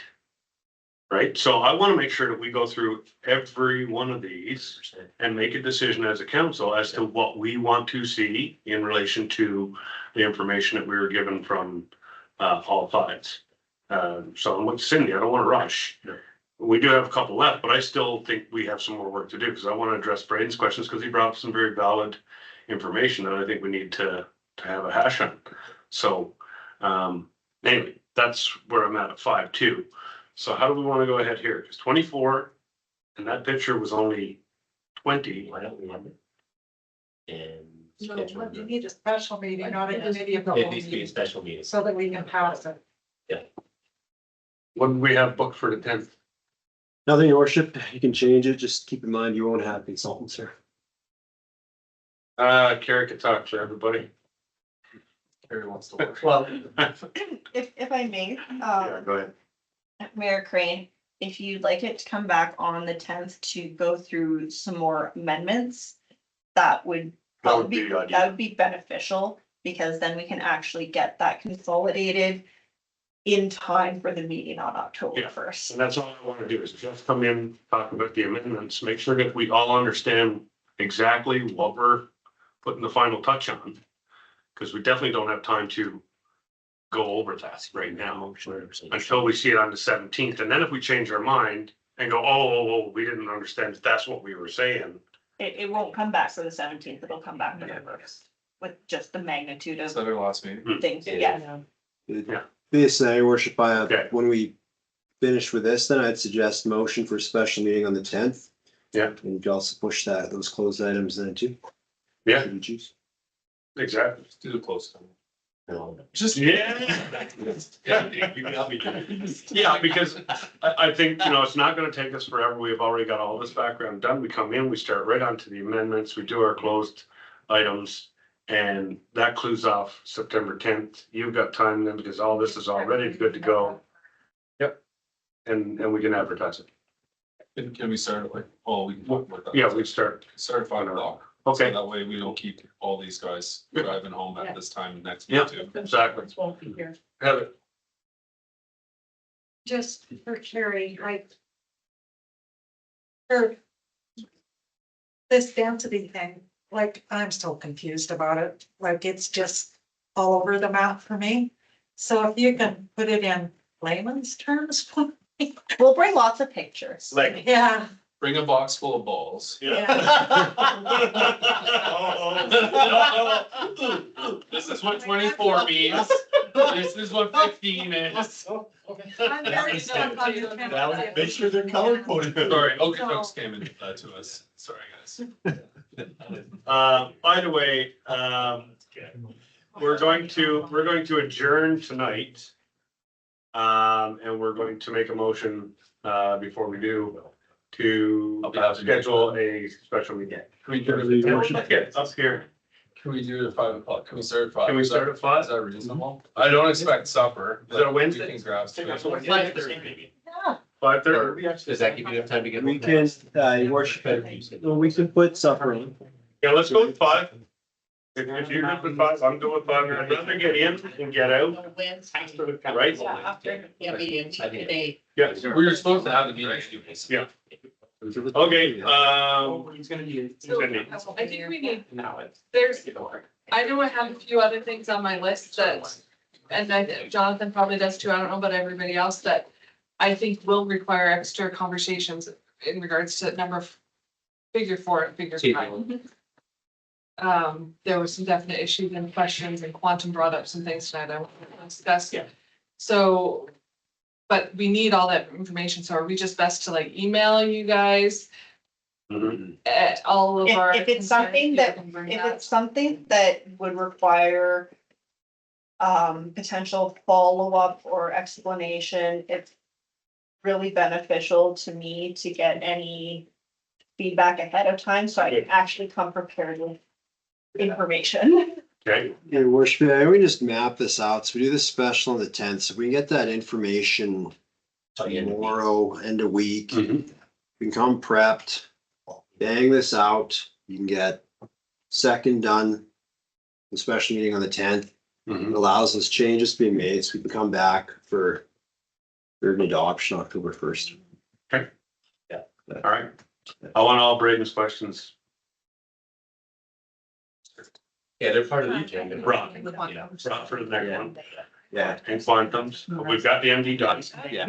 right? Yet. Nope. So we've got quantum, or not quantum, MDs, all their concerns were done, right? So the MD, I addressed 4.2, I believe I've addressed 4.2, 6.4, 6.5. I did not address the suggestion that it be noted that 176th Street be located in the county. And I believe I've addressed everything else.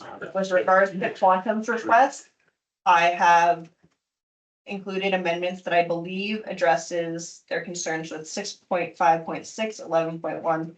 Oh, and then all of the policies in 11.1 that we added, and 10.1 with the multi-phase development. I am in opposition to their proposed policy 6.5.1, that the town may consider applications for mixed use or commercial retail uses in employment areas subject to the submission of an area structure plan, et cetera, because it is in opposition to objective B in that section. With regards to the requests from township planning, decreasing the minimum density within the areas from 24 to 15. We do that. Our group is the flex plan area we're opposed to, for all of the reasons that we've talked about at steering committee. Moving DeKalta, Royal Lake Greens and Diamond Ridge into infill, I believe is completely inappropriate as they are greenfield sites, they are undeveloped. With regards to figures 4 and 5, we know that we have some additional work to do with regards to figures 7 and 9, water, sanitary and storm servicing. I believe we've addressed that tonight through an amendment and direction from council. Figure 10, transportation and pathways, I believe that we've also addressed some of that mapping through the amendments tonight. So let's just put the ones we haven't done into the email for council to beat around and send it back. Sound good? And then density is definitely gonna be a question. So that's 100% probably our biggest concern with what that's gonna look. Well, just understanding how it's gonna pan out. Exactly. Like I think we have a pretty good idea of what the density is gonna look like.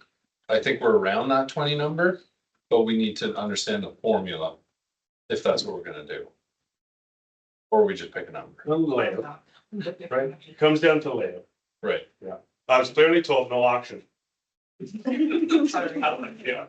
All right, that's hard. I will make the motion, moved by Mayor Green, that the meeting be held beginning 5 p.m.